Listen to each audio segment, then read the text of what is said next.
ყველაფერი ყალბი იქნება, რო არ დავიწყო 4 ოქტომბრით. ჩვენ შეიძლება მხოლოდ იმაზე ვილაპარაკოთ, რამდენად სწორად იქნა ეს დაგეგმილი. უბრალოდ სასამართლო ხელისუფლება დამოუკიდებელი არა, ნებისმიერ პატიმარი პოლიტპატიმარია. დღეს საქართველოში არის სამი საოკუპაციო რეჟიმი, ერთი ზის ცხინვალში, ერთი ზის სოხუმში და ერთი ზის თბილისში. და რატო არ მოხდა, რატო არ გამოვიდა ამიხსენი? ახლა არის ზუსტად ამის დრო, რომ პარტიებმა შეცვალონ ოპერირების მექანიზმი. USAID-ის პროექტებიცაც ძალიან კარგად ხეირობდა ქართული ოცნება. მათ უნდათ ლეგიტიმაცია, მათ უნდათ ნორმალიზება, ოღონდ ნორმალიზება სხვა ტიპის. არათამდარული ადამიანი ის ნდობას არ იმსახურებს. კოცი 2012-ში რუსი იყო და დღესაც რუსია. ანუ ვინ მოგცათ უფლება კარგად იცხოვროთ? ის რიტორიკა, რომელსაც ესენი იყენებენ, არის დიპლომატიის მიღმა. გაფრთხილების მიუხედავად, დაშინების პირდაპირ მცდელობის მიუხედავად, იყო ძალიან ბევრი ადამიანი ქუჩაში. გავაანალიზოთ, რა შეგვეშალა, რა სწორად გავაკეთეთ, რა არასდროს არ უნდა გავიმეოროთ. თავარია, თავი არ უნდა მოიტყუო, რომ რაღაც კეთილდათუნიასთან გაქვს საქმე. 2012 წელს რო არ მოსულიყვნენ ხელახლა რუსები ხელისუფლებაში, დღეს ვიქნებოდით ერთი ფეხით ევროკავშირში უკვე და ნატოში. რამდენად გრძელვადიანია, გრძელვადიანი ბრძოლა. ამიტომ მე ძალიან იმედია ნათვარ ამ ნაწილში.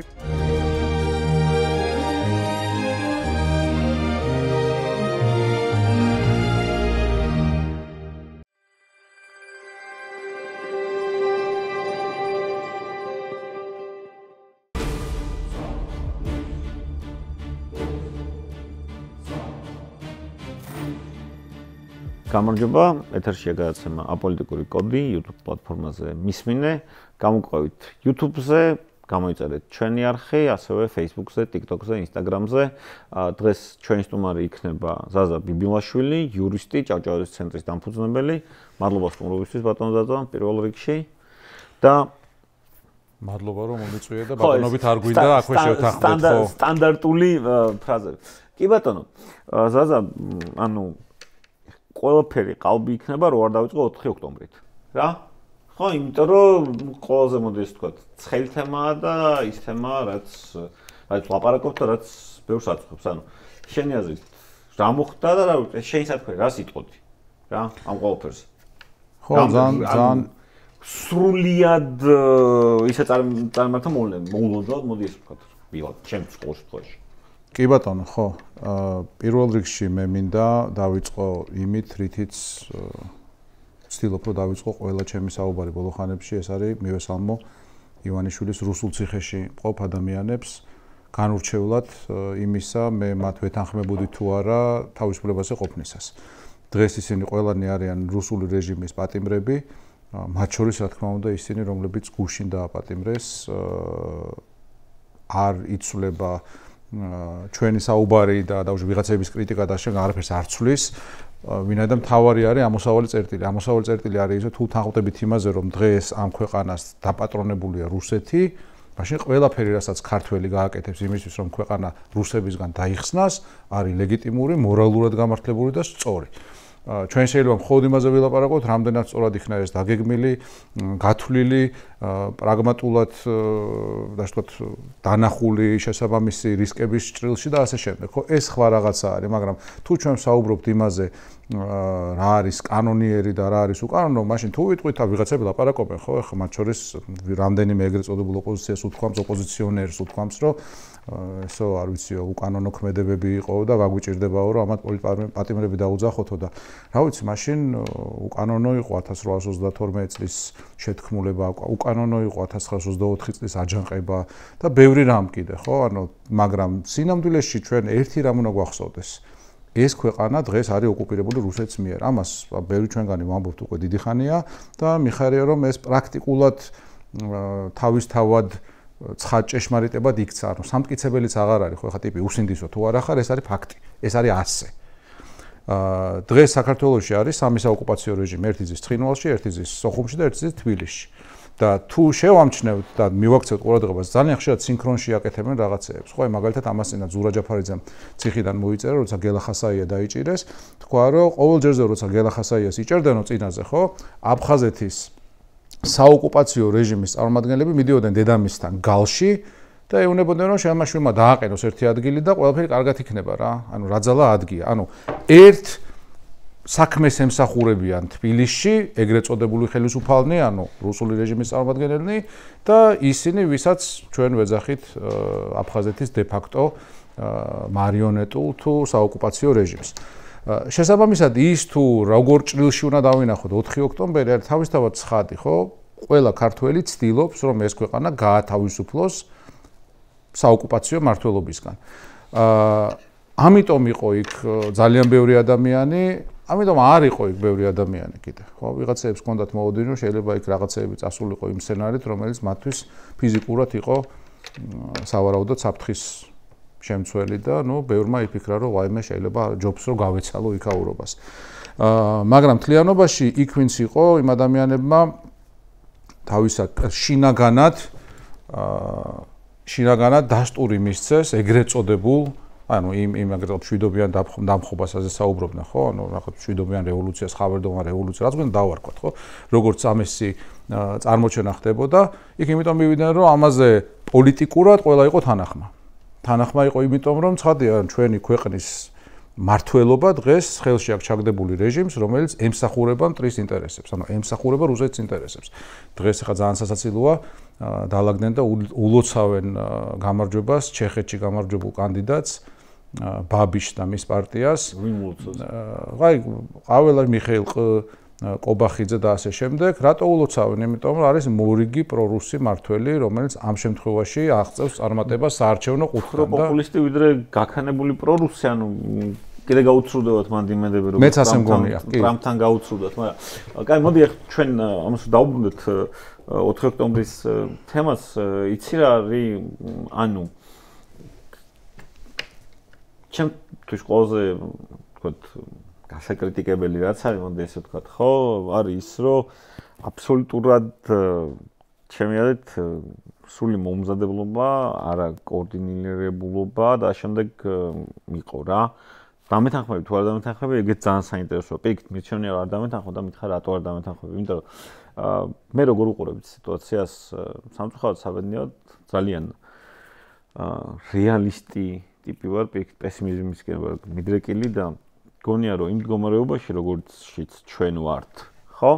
მთლიანად ოპოზიციურად განწყობილ სპექტრს არა გვაქვს ბევრი შეცდომის დაშვების უფლება. ისაც ბევრი შეცდომა დაუშვით, ბევრი ხიდებით დავწვით ერთმანეთთან, მე იქნება პარადოქსალური სიტუაციები, როდესაც დღეს მხარდამხარ პრინციპში დგანან, ოღონდ კარგად ვერც დგანან ადამიანები, რომლებიც 2011-ში, 2012-ში თუ რომელიღაც წლებში ერთმანეთის მოწინააღმდეგები იყვნენ და ასე შემდეგ. ხო და აი თეორიულად ისიც კი არაა გამორიცხული, რომ ვიღაც ვინც ეხლა არის თქვა გაქანებული კოდსი, ანუ ყაველაშვილი შეიძლება იყოს შენი მოკავშირე. ვერ გამორიცხავს ასე. აი ხო ჩაიღიმე ხე შენ, მაგრამ თუ გამორიცხავს. ანუ ვერ გამორიცხავს. ეხლა რომ გეთახმები.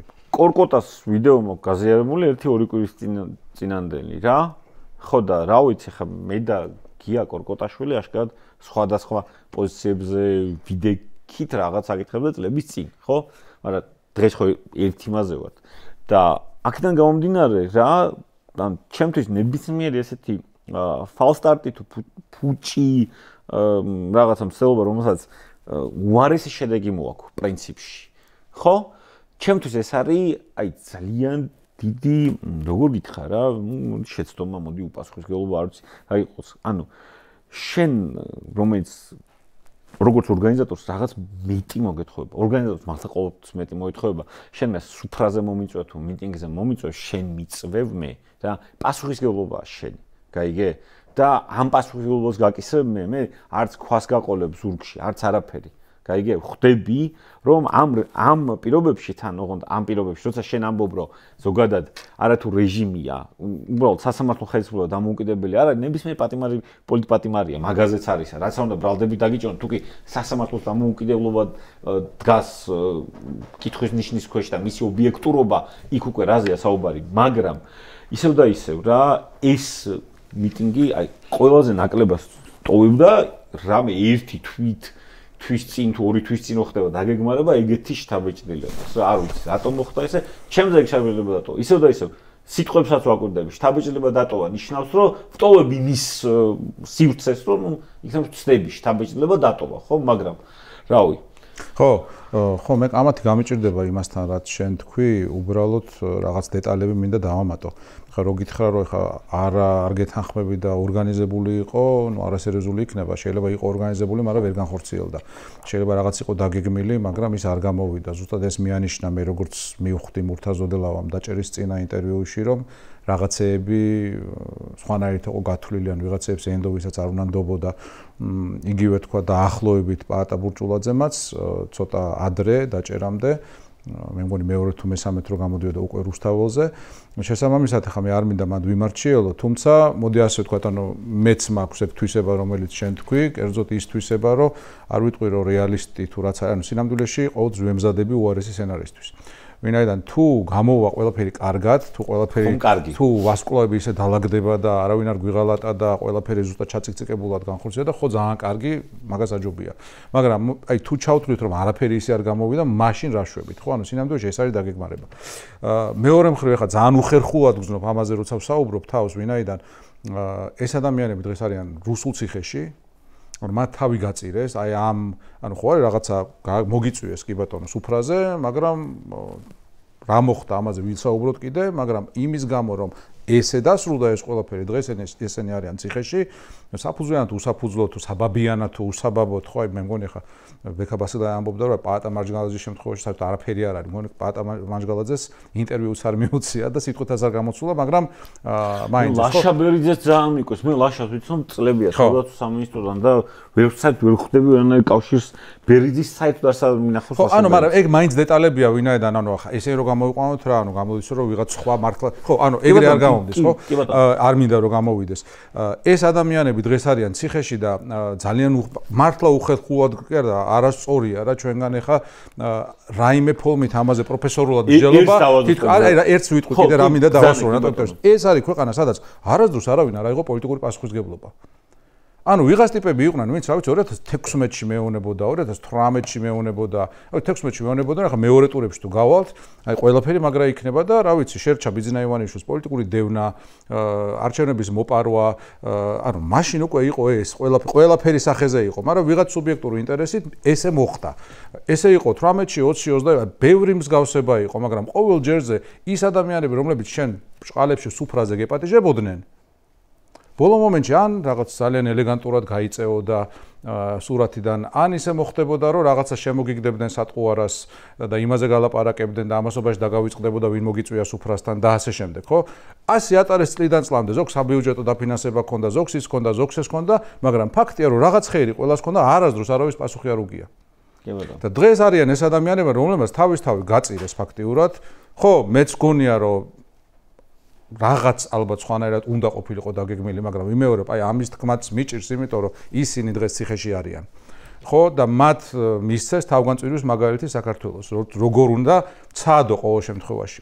მერჩივნა რომ უკეთ ყოფილიყო დაგეგმილი რაღაცეები, ალბათ ყოველ თელ საქართველოს ერჩივნა, ხო, ვისაც უნდა რომ ეს ქვეყანა რუსეთს არ იყოს. ესე გეტყვი რა, ან ჩემი მიზანიან თვით, მიზანი ის კი არა, ვიღაც ვაკრიტიკო, უბრალოდ მეორე მხრივ შენ თუ რაღაცები არ გაანალიზე, აი ეს საუბარიც რომ აი ახლა ამის დრო არ არის. არასოდეს არ დადგა არაფრის დრო ჩვენთან და ეგ სამწუხაროა, იმიტომ რომ ეს შეცდომები, რომლებიც სხვა შორის ოპოზიციას აქვს და წლების განმავლობაში ჰქონდა და ასე შემდეგ. ხო, აი მოლოდინების სამდე აწევა. არ შეიძლება ზაზა მოლოდინების აწევა სადღაც კოსმოსში და მე რა არის ყველაზე ცუდი ბუდიში მაინც მოიხადია მოლოდინების აწევა. აუგონდა ეს დღევანდელზე 4 ოქტომბრის თემაზე არ ვამბობ რა.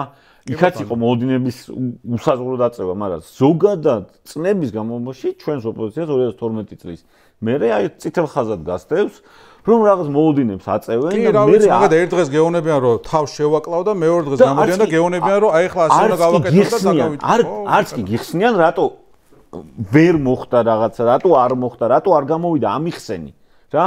იმიტომ რომ ახლა ესე შეუძლებელია ჩვენ ხო ბოლო როგორც საზოგადოება უნდა აღვიზარდოთ. ხო რა, აი ხო უნდა ამოვიდეთ ეს წუმპე რომელშიც ჩვენ ვართ, ეს არ არის მარტო ერთი პარტიის ბრალი, ერთი ადამიანის ბრალი, ეს რაღაც კოლექტიური შეგნების ბრალიც აქვს შემთხვევაში, რომ დასკვნები ვერ გამოგვაქვს, ვერც ერთ მხარეს. რომელ მხარესაც არ უნდა ვიყოთ. გეთანხმები აბსოლუტურად, მეცაც გეტყვი, ერთ რაღაცას გავახსენებ ჩვენს მენელს თუ მაყურებელს. აი ხა რა ფრაზას შენ ახსენე, მაგ ფრაზის აგდება და გაკომიკურება დაიწყო 2020 წლის მარტში ჩემი სტატიით, რომელიც გამოქვეყნდა Forbes-ში. არ ვიცოდი. ხო, იმ სტატიას ერქვა ზუსტად ასე, ახლა ამის დრო არ არის, ჭყალებში რა თქმა უნდა.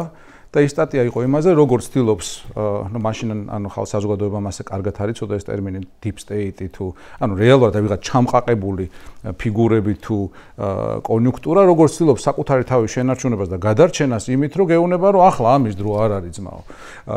და იმის გათვალისწინებით, რომ ამ ქვეყანაში პრაქტიკულად ყოველ წელს არჩევნები ემართებოდა და ყოველ წელს რაღაც კრიზისი იყო, ყოველთვის მაგას გეუბნებოდნენ, რომ კი, პრინციპში მართალი ხარ, იმიტომ რომ შეუძლებელია რომ რასაც შენ ამბობ იმ ვითარებაში ეს ასე არ იყოს, ვინაიდან კრიტიკა როგორც წესი სწორი იყო, ხო?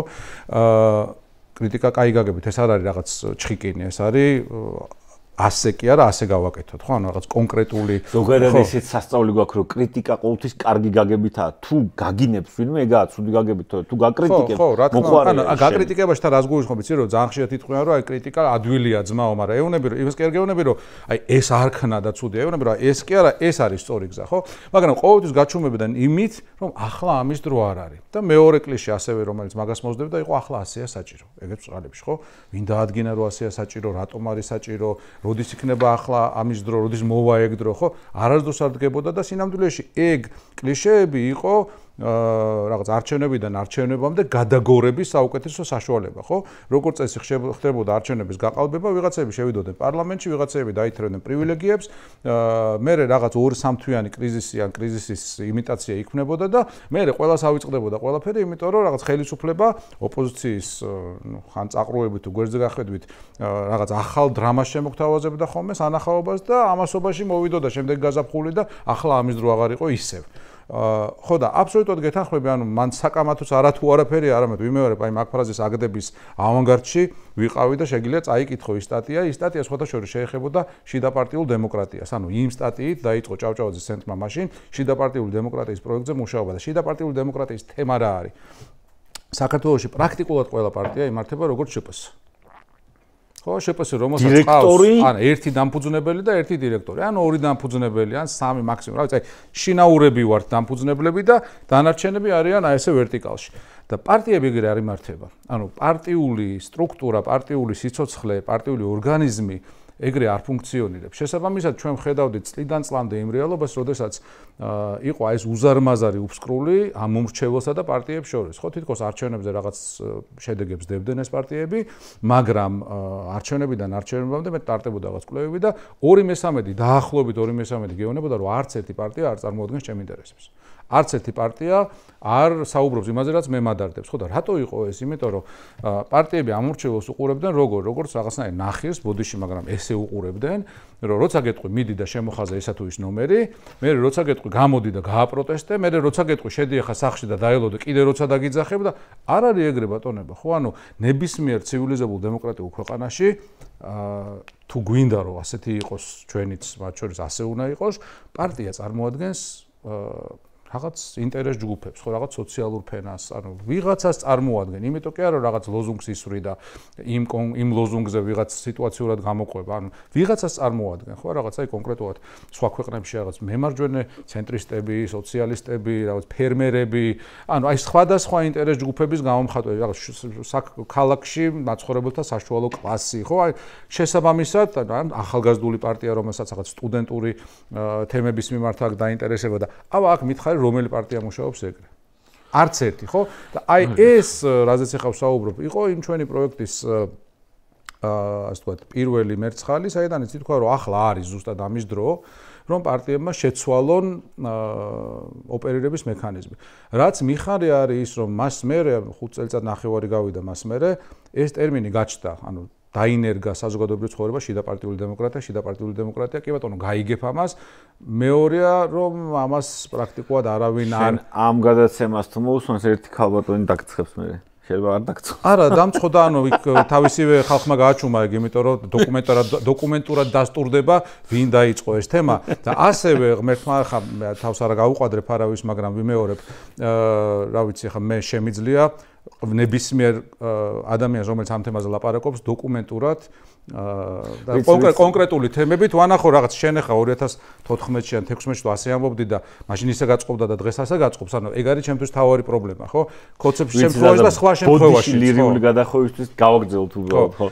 ხო, იმიტომ ვიძახი, რომ ახლა ეგეც პრობლემა არის, არათანმიმდევრულობა არის პრობლემა, ხო? შენ გუშინ ისე გაწყობს და დღეს სხვანაირად გაწყობს, ხო? ხა ერთია მოქნილობა, მეორეა რომ ვითარება იცვლება და მესამეა რომ ანალოგიურ იდენტურ ვითარებაში ერთჯერ სხვანაირად იქცევა და მეორეჯერ სხვანაირად, ახლა ეგ რაღაცნაირად დისკვალიფიცირებას ახდენს შენ. მაგრამ ამ თემაზე ამ მიმართულებით ნამდვილად არ მინდა. არათანმიმდევრულობაზე ჩავაჭიროთ რა და გეტყვი რატო.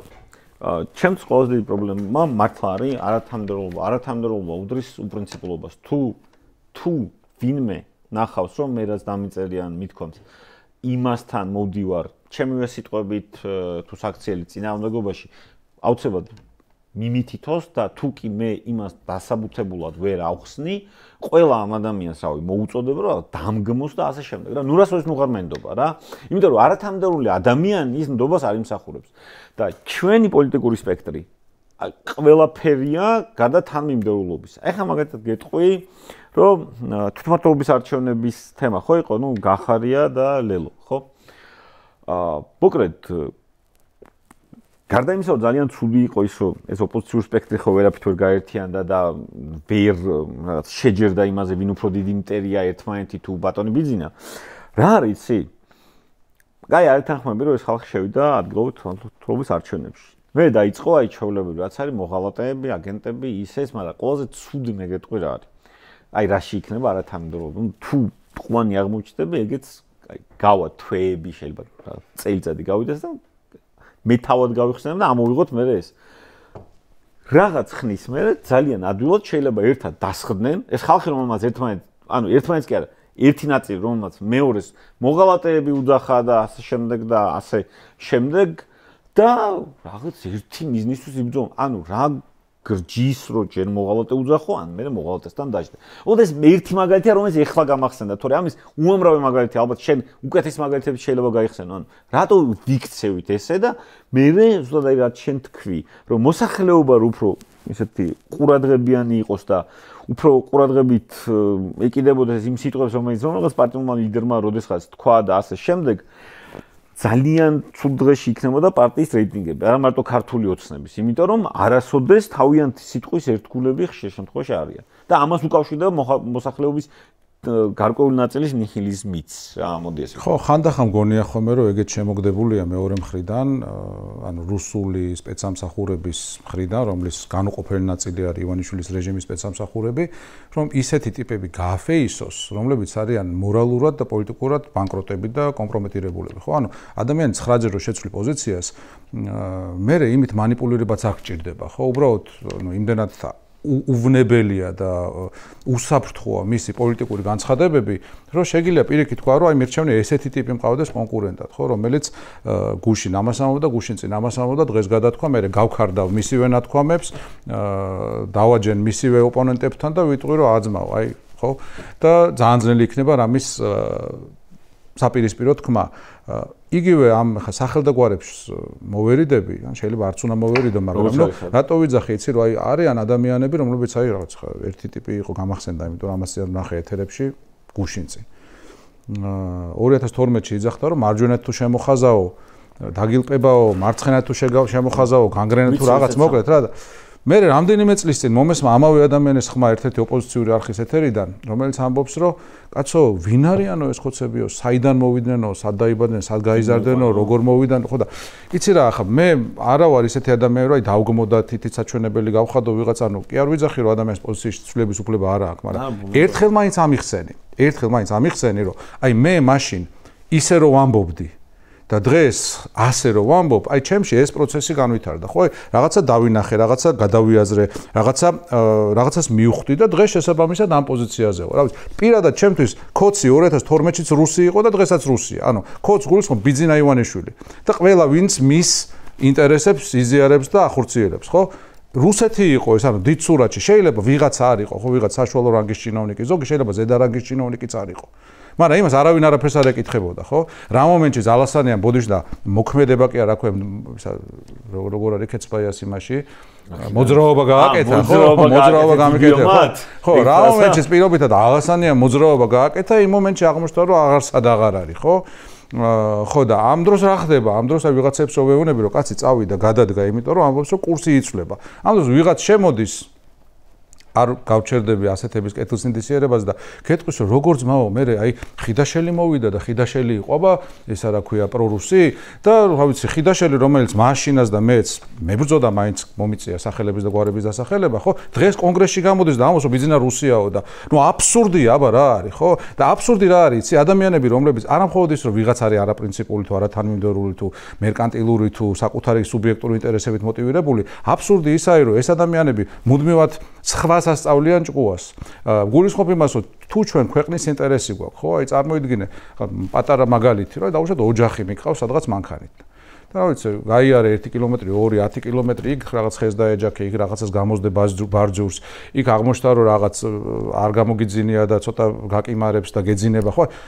ხო გეტყვის ოჯახის წევრი რომ კაცო გადმოდი შენ უკან დაჯექე არავინ არ გაგდებს მანქანიდან მაგრამ არ გწოდნია ტარება არ ახარ მზად ამისთვის ფაქტია რომ გზა არ იცი ხო ის რაღაც შესახვევი გამოგეპარა და ასე შემდეგ და ნუ მეუნები რომ მაინდა-მაინც შენ უნდა იჯდე ისევ საჭესთან ხო კონგრესში შენ ეთერში შენ რაღაც ეს ვიღაცა შეიძლება თქვას რომ აი რაღაც ესეც არ არის არაფერი სუბიექტური ქვეყნის ინტერესებია აქ ერთადერთი განსაზღვრელი ხო ადამიანები რომლებიც უკეთეს შემთხვევაში ცდებოდნენ მთელი ეს წლები და უარეს შემთხვევაში ამას შეგნებულად აკეთებდნენ ვინაიდან სუბიექტური ხეირი ჰქონდათ არ არიან იმ მორალურ პოზიციაზე და იმ ვითარებაში რომ დღეს ვიღაცას რაღაც ასწავლონ მორალურად ასწავლონ კი არა კაცო პრაგმატულად ასწავლონ ანუ აი ხვალ როგორ უნდა გავაგრძელო ცხოვრება ის ვერ მეტყვის რომელმაც 10 წელი შეცდომა უშვა უკეთეს შემთხვევაში და უარეს შემთხვევაში 10 წელი თანამონაწილე იყო იმ რუსული ქმედებების რომელსაც ივანიშვილი ახორციელებდა და ვიმეორებ ეს არის ანუ ხო შეიძლება ამ ადამიანებს ერთხელ კონდეთ რაღაც აი ესეთი კათარზისული ეთერი.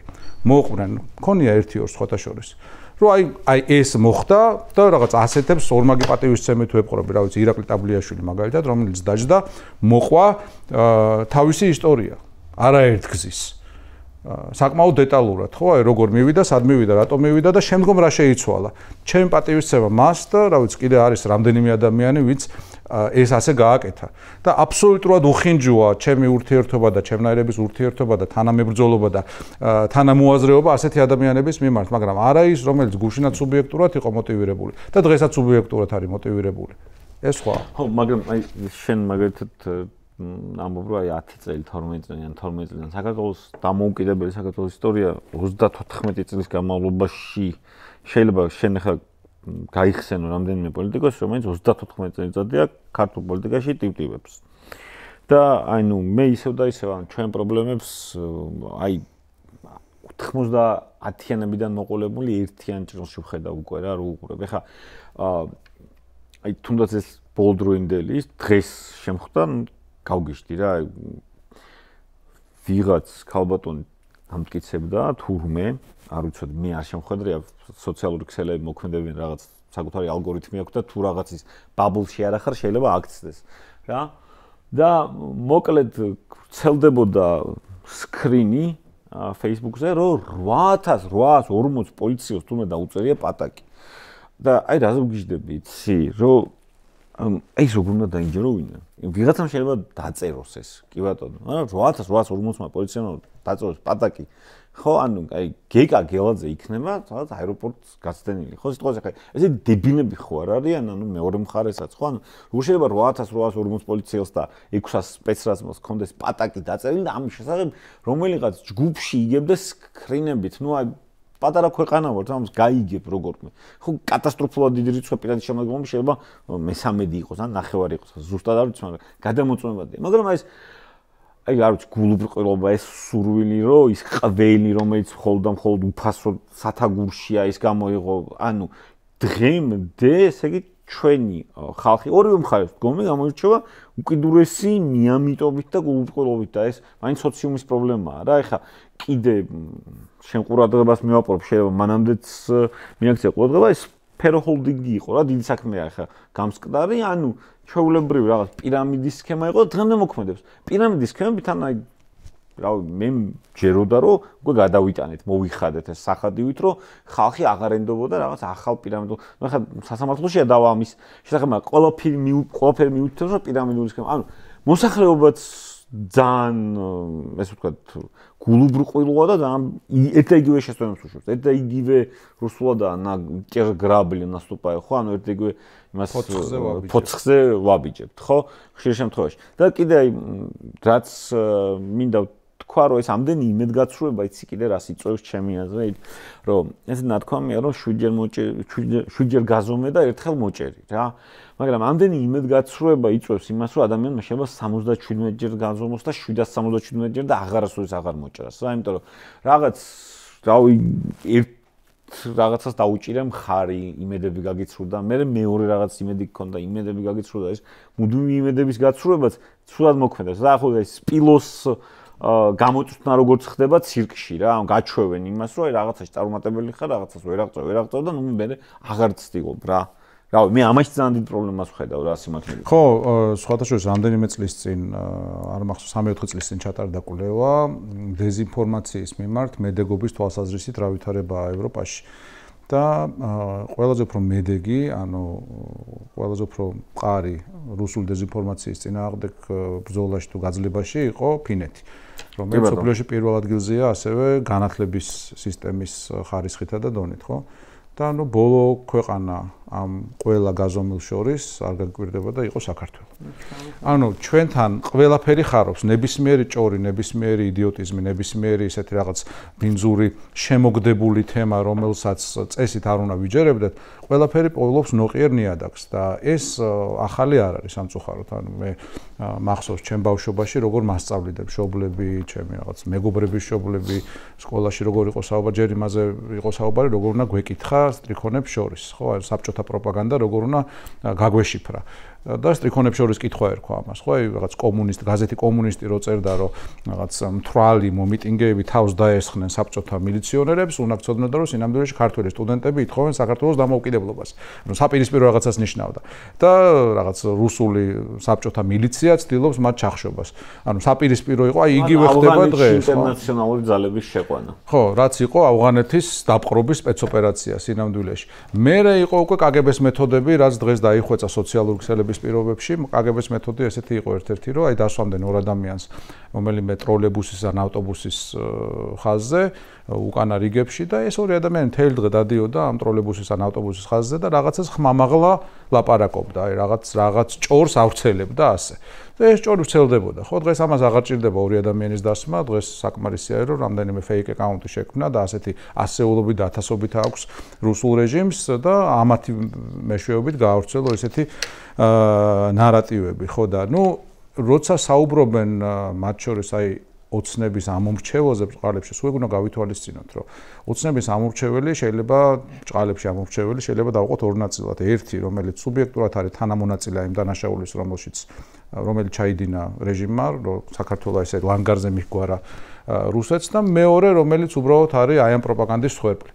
და მე შევდივარ აი წეგან რა თქვი რომ შეიძლება ვიყო დღეს იქ არის და ხვალასე იყოს ხო შევდივარ იმ ადამიანების მდგომარეობაში რომლებსაც შეიძლება უბრალოდ ოჯახის გამოყვება უჭირთ და უწევთ ყოველდღიურად და სულ არ მოეთხოვებათ და არ შეუძლია და არ აქვთ იმისი გამომუშავებული უნარჩვევა რომ მაინდა-მაინც პროპაგანდა გაშიფრონ ხო მოვლენ სახში შეიძლება მათ სოფელში ან მათ დასახლებაში მარტო ტევენაძერს დაიჭერს და ეს ტევენაძერს და სულ ჩართულია რა ჩართულია და მუშაობს და ძალიან ძლიერი რამაა ეს პროპაგანდა და მუშაობს ქვეცნობიერ დონეზე ანუ არავინ არ ირჩევს რომ მოდი ახლა მე დავიჯერებ რომ deep state არსებობს რომელიც deep state როგორ არსებობს deep state არსებობს და deep state არის რაღაც კონიუნქტურა სისტემა რომელიც რაღაცებს განსაზღვრავს ხო ნებისმიერ ვითარებაში ეს უბრალოდ რაღაც ტერმინი არის რომელიც ახლა ბოლო ხანებში წამოვიდა თორე ჩვეულებრივი რაღაცა არის ხო რაღაც ჩამყაყებული სისტემა რომელიც რაღაცნაირად ტლანქია ხო უბრალოდ ის რასაც შენ ამად მოიხსენებ ეს აბსოლუტურად მასწავლე რაც კოცები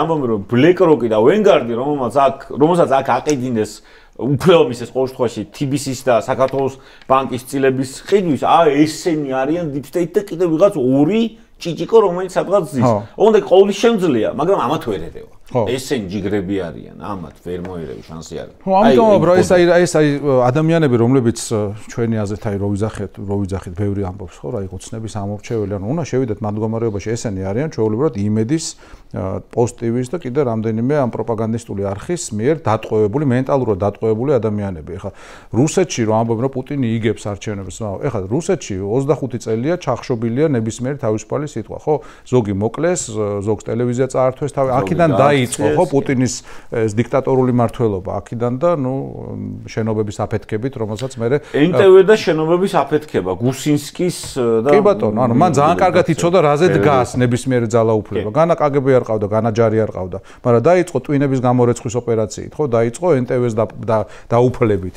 და აქ იგივეა ზუსტად, ანუ ჩვენ როცა საუბრობთ ოცნების ამორჩევაზე, ჩავთვალოთ რომ ჩვენ ყავს რაღაც ნაწილი მოსახლეობის დიდი ნაწილი, რომელსაც ძალიან შეგნებული აქვს ის ფაქტი, რომ ეს ქვეყანა დღეს რუსეთს აქვს ხელში ჩაგდებული, ხას უსვამ ამას, ანუ ის კი არა რომ ევროპული მომავალი წაგვართვეს, ანუ ევროპული მომავალი წაგვართვეს კიდე რაღაც სხვა რაღაცა, ანუ ნიშნავს რომ შეიძლება ევროპული მომავალი, ევროკავშირის წევრი, შვეიცარიაც არ არის, ხო?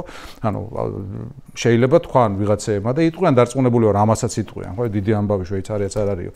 ანუ პრობლემა ისაა რომ რუსეთში შეგვიყვანეს, ანუ დღეს სრულიად იმაში არიან, სრულიად სინქრონში არიან რუსებთან.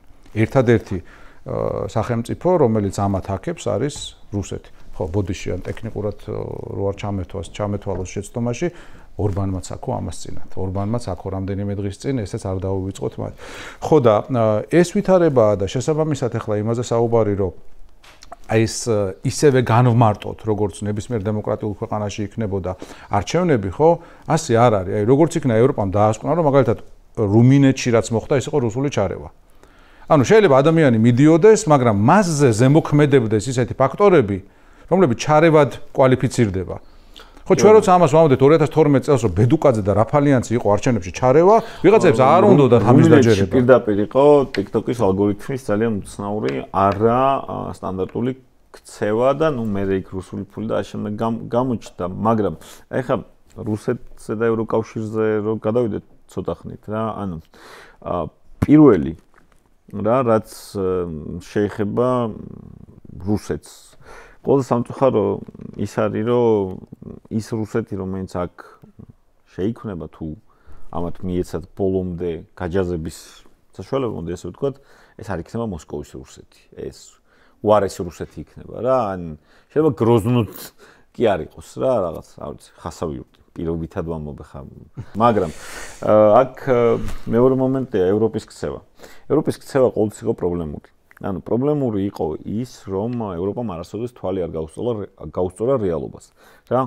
და მეორე მხრივ მოდი ესე გადავხედოთ რომ არც შეერთებული შტატების ქცევას განსაკუთრებით საგარეო ასპარეზზე არ იყო პრობლემისგან თავისუფალი ანუ ცივი ომის დასრულების შემდეგ ჯერთა კოლექტიური დასავლეთი როგორც კოლექტივი მოიშალა მოდი ესე ვთქვათ რა იმიტომ რომ არანაირი კოლექტიური ქცევები ხშირ შემთხვევაში არ იყო ხა არ გულისხმობ იმას რომ თქვათ ერაყში შესვლის დროს რაღაც კოალიცია შეიქმნა ისიც მაგალითად გერმანიამ არ დაუჭირა მხარე ხო არა ერაყში შესვლის კოალიციაც ძალიან პრობლემური აისაფის კოალიცია უფრო ისეთი იყო მეტნაკლებად სრული ავღანეთში მაგრამ მე სხვა რამისკენ მიმყავს რომ ცივი დასრულების შემდეგ დასავლეთს ეგრევე თან დასაწყისშივე გამოეპარა რუსეთი.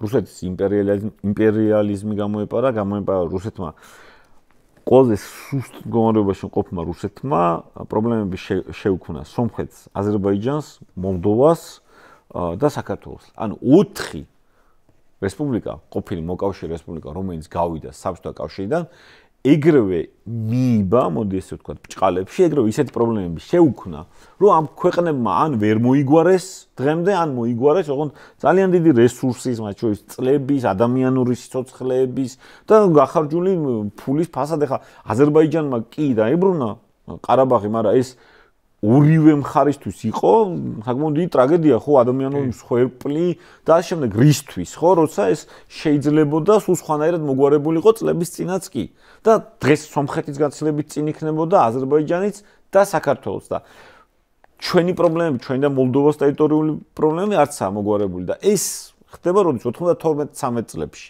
რა გაიგე და დასავლეთი დღემდე, დასავლეთი არა, მოდი ამ ტერმინის გამოყენებისგან თავად უნდა გადავაჩვიოთ თავი. რა ევროპა, ხო, ევროკავშირი ხშირ შემთხვევაში ამ რეალობას არ აღიარებს. ახლა იგივე ნატოს თვითმფრინავების შეჭრა რო ავიღოთ, ისა უკაცრავად ნატოს საჰაერო სივრცეში რო ავიღოთ თვითმფრინავების შეჭრა.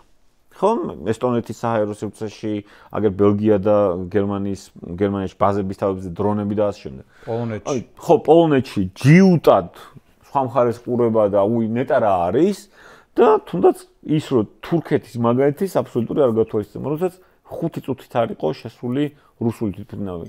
თურქულ საჰაერო სივრცეში არაფერ ჩამოაგდო ერდოღანმა ძალიან ლამაზად. არაფერი არ მოყოლა. ლამაზად გადაყლაპა პუტინმა. ძალიან ლამაზად. პამიდორები ვერ შევიდნენ რაღაც ხნით. მე ჩვეულებრივ შევიდა პამიდორიც და ასე შემდეგ და დღეს დიდი სამბით ხვდებიან ხოლმე. თურქეთში რუსეთს ელჩი მოკლეს გამოსვლისას თუ გახსოვს. ანუ კი, ანკარაში მოხდა კიდე შემთხვევაში თურქეთის სახელმწიფოს ქმედება არ იყო, მაგრამ ასე რომ ვთქვათ ატვიჩა იყო არა ის სახელმწიფო რომ ბოდიშთა ის ელჩი იყოს დაცული და ესეც გადაყლაპა. გრიბოიდოვის ყველობის მერე მსგავსიდანვე არ მოხდა ელჩი რომ პოსტზე მოეკლათ არის. ანუ გამოსვლისას ლაივში კი გამოსვლისას.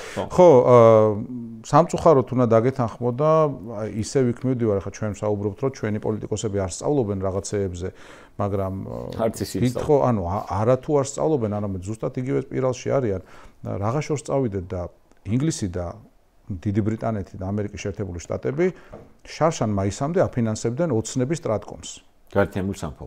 გაერთიანებული სამეფო, კი ბატონო, და ამერიკის შეერთებული შტატები აფინანსებდნენ ოცნების სტრატკომს. ანუ პირდაპირ აი ბარემ რუსეთის ბიუჯეტში გადაეხადათ ეს ფული.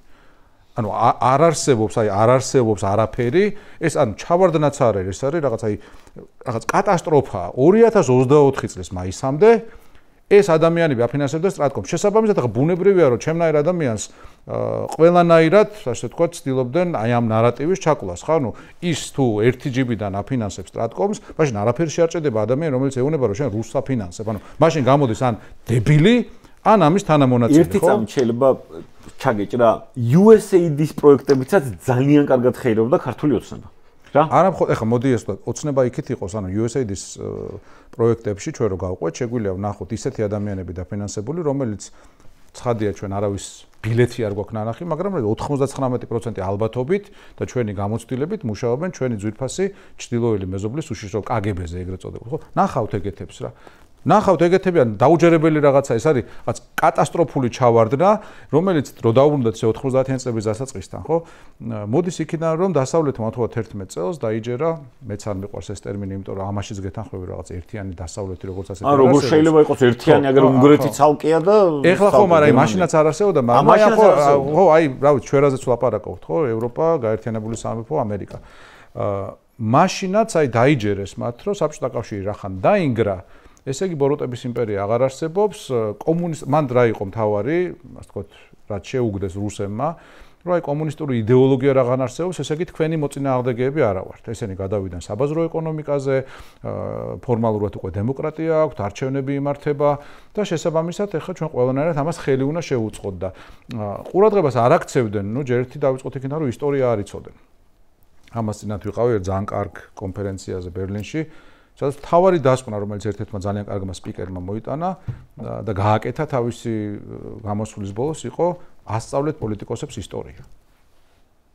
იმიტომ რომ რაც რუსეთში მოხდა 1990-იან წლებში იყო იგივე რაც მოხდა გერმანიაში 1920-იან წლებში. ეს არის, როდესაც ქვეყანა რაღაცა კატაკლიზმის შედეგად დაიშლება, დაინგრევა და ის მენტალურად არ არის მზად ამ დანგრევისთვის, ხო? და შესაბამისად ცდილობს, რომ ეს იმპერიული ორგანიზმი აღადგინოს და ნუ ვილაპარაკებთ იმაზე, სად საფუძველი არსებობს, არ არსებობს ისტორიულად, სამართლებრივად და ასე შემდეგ. ფაქტია, რომ რუსეთი დაიშალა, რუსეთი ამისთვის მზად არ იყო და დასავლეთმა იმის მაგერად, რომ ეს ბოლომდე მieყვანა ეს პროცესი. თქვა, რომ აი პრინციპში ეს უკვე მისაღები რეალობაა და მოდი რაღაცეებზე თვალი დავხუჭო. თვალი დახუჭეს, როგორც თქვი, აფხაზეთზეც, სამაჩაბლოში რაც მოხდა, დრენსპირეთში რაც მოხდა, გაგაუზია ქონდა და ის ნუ შედარებით მიძინებული თემაა, ყარაბაღი. საქართველოში გადატრიალება რომ მოხდა, ხა ამასაც მოდი ასე ვთქვათ რა, ნუ უკეთეს შემთხვევაში დასავლეთმა გვერდზე გაიხედა და თქვეს, რომ არის ანუ მოდის ეს დიდი ადამიანი, აქ ვიღაც დისიდენტია, რომელსაც ვერ ველაპარაკებით და მოდის ჩვენთვის პატივსაცემი ადამიანი და ჯანდაბას ახლა ამას რაღაც ათასობით ქართველი სიცოცხლე თუ შეეწირება, ესეც არ არის პრობლემა. იცი რა, იმ პატივსაცემი ადამიანის პირობებშიც კი მეორე მხარეს იხედებოდნენ, ეგა ყოველთვის ცუდი და თან ეს იმ პირობებში, როდესაც უპირობოდ მოიგო მაშინ ცივი ომი შეერთებულმა შტატებმა და ევროპის ქვეყნებმა, ანუ ნატოს მხარემ და ამის მიუხედავად, ანუ ეხლა ბუშის ფეხები, ხო? ანუ ეს ქათმის ბარკლები, ამით არის გადარჩენილი რუსეთი. ანუ ყველანაირი ბერკეტი ქონდათ რა? და მაინც ვითომც არაფერი. ამას წინათ გაიხსნა გერმანიის არქივის ის ნაწილი, საიდანაც გამოჩნდა, რომ გერმანიის პოლიტიკური ელიტის დამოკიდებულება საბჭოთა კავშირის დამგრევის მიმართ იყო ჩვენთვის ძალიან გასაოცარი. იქიდან ჩანს ასევე ამერიკელების დამოკიდებულება, იქიდან ჩანს, რომ ამერიკის ხელისუფლებას 90-91 წლებში წარმოდგენილი ჰქონდათ ისე, რომ საბჭოთა კავშირი თუ დაიშლება, ჩვენ უნდა ვაღიაროთ ბალტიისპირეთის სამი რესპუბლიკის დამოუკიდებლობა, უпростоოდ არ გვიღიარებია მათი ოკუპაცია და შესაბამისად მივიღოთ მათი დამოუკიდებლობა როგორც ფაქტი და დანარჩენის გარდაქმნას უნდა შევუწყოთ ხელი, რაც მე რუსეთმა შესთავაზა კიდევაც ამ დსთ-ს პროექტით. ანუ არც ერთი სხვა დამოუკიდებელი რესპუბლიკა მათ არ უნდათ, იქ იქნებოდა ატომური ფაქტორი თუ რაც იყო, მაგრამ ამაზე უფრო შემზარავი არის გერმანიის პოლიტიკური ელიტის პოზიცია, რომელიც იძახდა, ანუ მაშინ კოლზეა საუბარი და გენშერზე, წყაროს ვერ გეტყვი, მაგრამ ძალიან ადვილი გადასამოწმებელია ეს ინფორმაცია, რომელიც ამბობდა, რომ ბალტიისპირეთიც უნდა იყოს აი იმ გარდაქმნილ კავშირში და ბალტიისპირეთიც არ არის საჭირო, იმიტომ რომ ზედმეტი თავის ტკივილია. აღმოჩნდა ისე, რომ საბჭოთა კავშირი დაიშალა და ისევ ეს სიტყვა ვიხმარო დასავლეთი ამისთვის აბსოლუტურად მომზადებელი აღმოჩნდა. ეხლა მე მინდა ვთქვა, რომ ისტორიული ლოგიკა იქით მიდის, რომ რუსეთი აუცილებლად დაიშლება. ანუ კაი, ეხლა ჩემგან შეიძლება ისე ჟღერს, მაგრამ აი რა ვიცი, მედვედევი შეიძლება კლოუნია, მაგრამ მედვედევი კლოუნის ფორმით აჟღერებს იმ შიშებს და იმ რაღაც ქვენაგრძნობებს თუ იმ რაღაც ქვეცნობიერ აზრებს, რომელსაც პუტინი თვითონ ვერ ლაპარაკობს, ხო? და მედვედევს აქვს დაწერილი და ნათქვამი, რომ ჩვენ თუ უკრაინაში ვერ გავიმარჯვებთ, რუსეთი დაიშლება. მართლა ასია. ეს ის ანუ თუ შევხედავთ ისტორიულ ლოგიკას, მსგავსი ვითარების შემთხვევაში როგორი ბედი ეწევათ ხოლმე იმპერიებს, კი ბატონო, უკრაინაში თუ წაიტეხავს რუსეთი ცხვირს, ეს ნიშნავს, რომ მისი უძლეველობის მითი დაინგრევა და რა შეაკავებს იგივე კადიროვს, რომლის მამაც იყო აჯანყებული და ებრძოდა რუსეთს, ხო? და რომელიც თავადაც ებრძოდა რუსეთს რაღაც ეტაპზე, ხო? ან სიამაყით აქვს სადღაც თქვენ რუსი ყავს მოკლული და ასე შემდეგ. ხო, რაშია ყავს თათარსტანს. რუსკავა убил 16 лет, რა ეს პოსტი. რაშია ყავს თათარსტანს, რაშია ყავს იგივე ზოგიერთ სხვა რეგიონს, იაკუტიას მაგალითად, რომელიც ალბათ სოფლიოში ყველაზე დიდარი ქვეყანა იქნება, თუ შეძლო დამოუკიდებლობის მოპოვება. რაშია ყავს ჩინელებს, რომლებიც ძალიან დიდი მასით არიან გადმოსული ამურს ჩრდილოეთით და დაიწყებენ რაღაც მოძრაობებს და რაღაც მომავლის ძალიან დადებით სცენარში მე მგონია, რომ კალინინგრადის ოლქის 100% რუსული მოსახლეობაც რაღაც ეტაპზე იტყვის, რომ მოდი რა, აღარ გვინდა ეს რუსეთი კაცო და შევუერთეთ გერმანიაში. ამბობ, შეიძლება იყოს საშუალო გრძელვადიანი პერსპექტივა. არ ვიცით, ან მაგალითად ნახე ერთ რაღაცას გეტყვი, ბოდიში რაღაც საუბრობდი გაწყვეტინებაზე, მაგრამ მე მყავს ერთი მეგობარი, რომლის მამა გახდათ ვანო ყვავილაშვილი, დისიდენტი იყო და მის ოჯახში იყო ასეთი კარის ჩარჩო, სადაც ასევე სხვა დისიდენტები იქნებებოდნენ, მათ შორის საბჭოთა კავშირის სხვადასხვა კუთხიდან და ისინი წერდნენ წელს, როდესაც მათი აზრით დაინგრეოდა საბჭოთა კავშირი. და ეს კარი 70-იანი წლების შუა წლებიდან იყო რა ეს ჩარჩო. შემდგომ ეს ჭავჭავაძის ცენტრის, ასე ვთქვათ, არტეფაქტებში არის, ვინაიდან ხალბატონმა ნანამ ბატონი ვანოს მეუღლემ ჩვენ გადმოგცა და სხვა არტეფაქტებიც გვაქვს მსგავსი, რომელიც ოდესღაც ოკუპაციის მუზეუმს გადაეცემა, როდესაც ეს ქვეყანა დაუბრუნდება ეროვნული ხელისუფლების რეჟიმს. შესაბამისად, იქ ეწერა ეს და ზოგს ეწერა, რა ვიცი, 95-99 ზოგს ეწერა არასდროს არ დაინგრევა საბჭოთა კავშირი, ხო და ერთჩვენერ დღეს აღმოჩნდა, რომ უცებ ხოპ და აღარ არსებობს ეს კოლოსი, რომელიც თურმე იდგა მართლა თხის ფეხებზე და ასე მგონია, ეხლა ჩვენ რაღაცებს ძალიან ლოგიკურად ვალაგებთ საშუალო თუ გრძელვადიან პერსპექტივას უყენებთ ამას, მაგრამ აი ვიმეორებ, უკრაინაში თუ გახსოვს შარშან იყო თუ შარშან წინ იყო ეს ხარკოვის სპეცოპერაცია, როცა შეიქმნა ის შტაბ-ეჭდილება, რომ ეხა შეიძლება ჩამოიშალოს ფრონტი.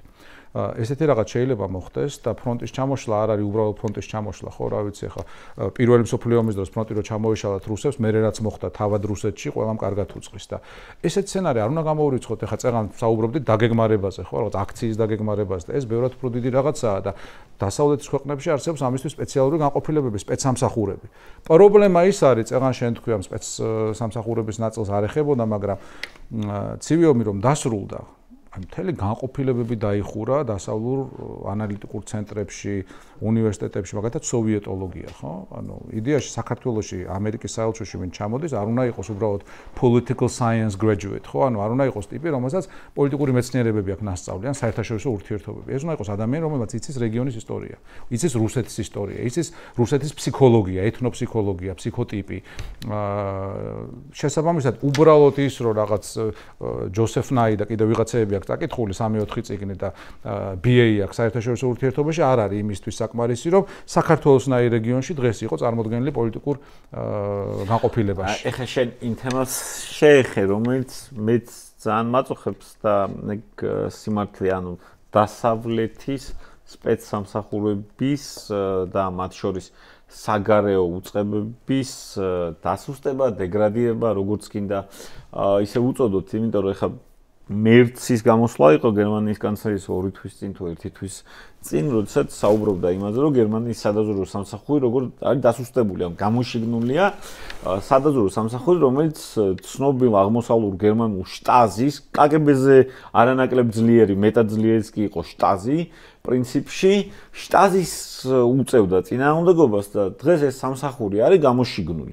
გამოშიგნულია, იმიტომ რომ 30 წლის განმავლობაში ეს ხალხი ფიქრობდა, რომ რავი, არასოდეს ჩვენ რუსეთთან დაპირისპირება აღარ გვექნება და მართლა ევროპა ყველაფერს აკეთებდა, რომ ეს დაპირისპირება შორს ყოფილიყო უბრალოდ რუსულმა ამბიციებმა და რუსებს ხო არ შეუძლიათ, ან რუსი აუცილებლად ტანკით უნდა შევიდეს პრაღაში ტურისტად, სხვანაირად არ არის მის იმაში, მოდგმაში და ისევ და ისევ რუსეთი რომ არა, ეს გაგრძელებდნენ მაგას. დასავლური სპეცსამსახურების საერთოდ დეგრადირდებოდა ბოლომდე ხა. კიდე რუსეთთან კავშირში არა, მაგრამ აი მაგალითად ერაყში რო შეიჭრა ამერიკა. რა შევიდა ამერიკა, იქ სადამი დაემხო ასე შემდეგ. აი ამერიკელი რომ ხარ, State Department-ის სახელმწიფო დეპარტამენტში რომ მუშაობ. იმიტომ რომ მქონია მე ურთიერთობა ჩემ კოლეგები იყვნენ და აი გაკვირვებული სახით რატო ხარ რომ ერაყში შედიხარ, ატარებ დემოკრატიულ არჩევნებს და მე იქ ძლიერდება შიიტური ირანის გავლენა. და შიიტები არიან ბასრაში მოაწყო გენოციდი 60% არის შიიტები ერაყის. ანუ დემოკრატიული არჩევნების პირობებში ირანის გავლენა გაძლიერდება. ანუ ეს სიურპრიზი მაინც ხო არ უნდა იყოს შენთვის და ეგეთი მაგალითები შემიძლია ბევრი ჩამოვთვალო, რომ ანუ ხარისხი ესე ვთქვათ, გადაწყვეტილების მიღების საკმაოდ გაუარესდა და აიგა მე რაც მაშინებს რეალურად ევროკავშირში, იმიტომ ხა ჩვენ ნახეთ კადრები, რომ კოპენჰაგენშია კობახიძე, რატო?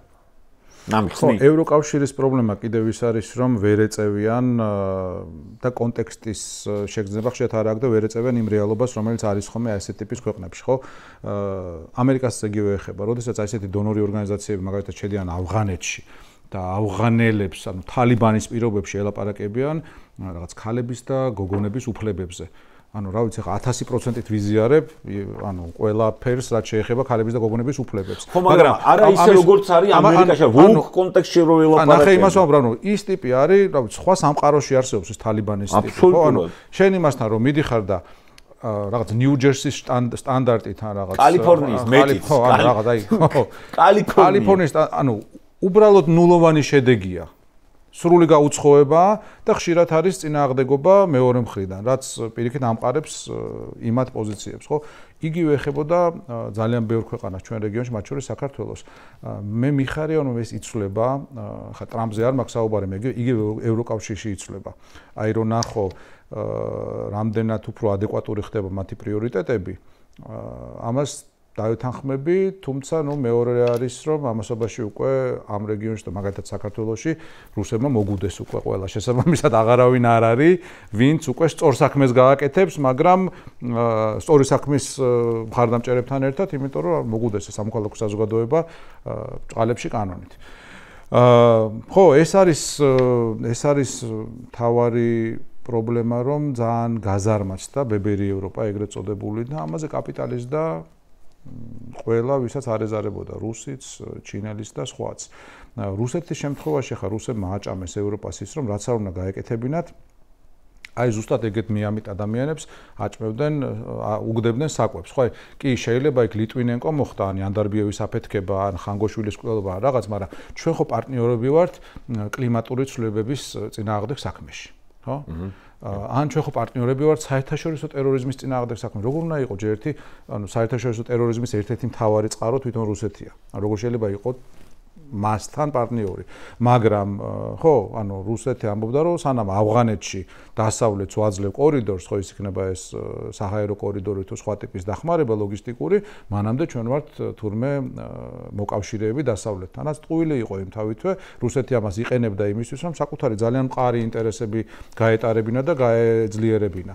და პარალელურად აკეთებდა ყველაფერს, რაც არ უნდა ეტანა და არ უნდა მოეთმინა დასავლეთს. და მე ხარ არ დავიწყებ საუბარს საქართველოში შემოჭრაზე, იმიტომ რომ ძალიან აშკარა მაგალითია. მაგრამ იქ იყო მთელი სახელმწიფო ტერორიზმის უამრავი ფაქტი იყო. ნუ ხანგოშვილი ვახსენეთ, იანდარბიევების ახსენეთ, კეისი ვახსენეთ, ლიტვინენკო ვახსენეთ, ბესლანი კატასტროფა 300 ბავშვი მოკლეს რუსებმა იმისთვის, რომ 7 ტერორისტი მოეკლათ. 300 ბავშვი გაჭირეს. კი. ნორდოსში 250 კაცი მოკლეს თავისი უდანაშაულო მოქალაქე იმისთვის, რომ 8 ტერორისტი ამოეგუდათ.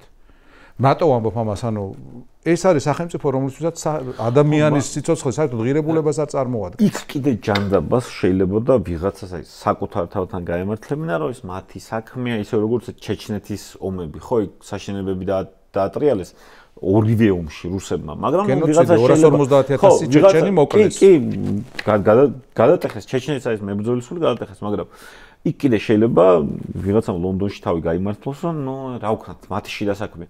აი ლიტვინენკოთი დაიწყო ხაშოის ეს მათი წრესგადასრული თავხედობა რა. სკრიპალები მე ეგეც.